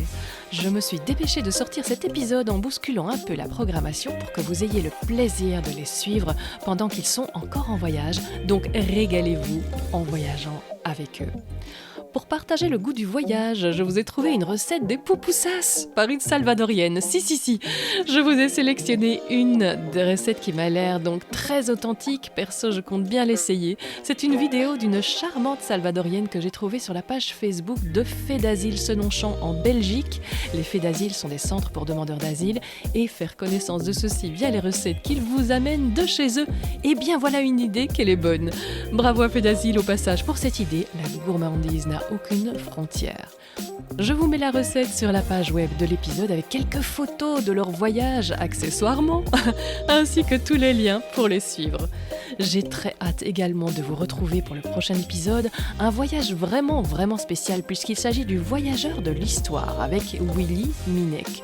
On va repartir sur les traces de la naissance du tourisme et emboîter le pas à un pèlerin du Moyen-Âge puisque Willy, aventurier bien aguerri, a fait une reconstitution très fidèle d'une itinérance médiévale. C'est absolument passionnant.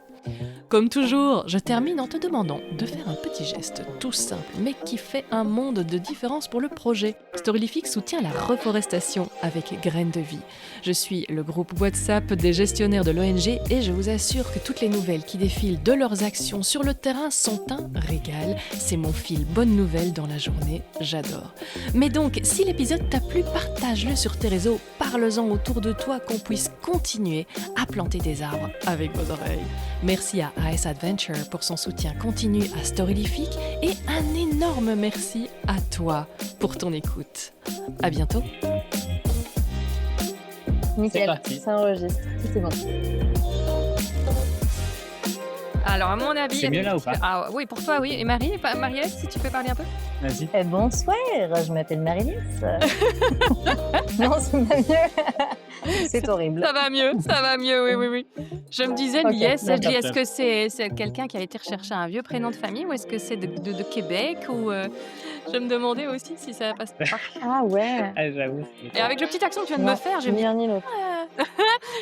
avec un petit truc par là, parce que j'adore cet accent-là, mais bon, voilà. Même pas. Même pas. Ben, on peut pas tout avoir, hein. Tout le monde n'a pas la chance d'habiter à Québec. Et il se met à pleuvoir des cordes. Vraiment, il pleuvait beaucoup. Et bah comme là maintenant. J'espère que tu vas pas l'entendre au micro. Oh, bah écoute, ça peut mettre de l'ambiance aussi, hein, de l'ambiance sonore sympa. Hein. Ok, bon. C'est l'orage que Du coup, j'entends. on était dans cette... J'entendais des oiseaux qui criaient. C'est la mer. C'est la mer. Ah oui, Ouais, il y des a les oiseaux. Super beaux oiseaux. Il y a le bord de mer juste à C'est côté. le moment où t'as envie de faire du présentiel, mais alors là...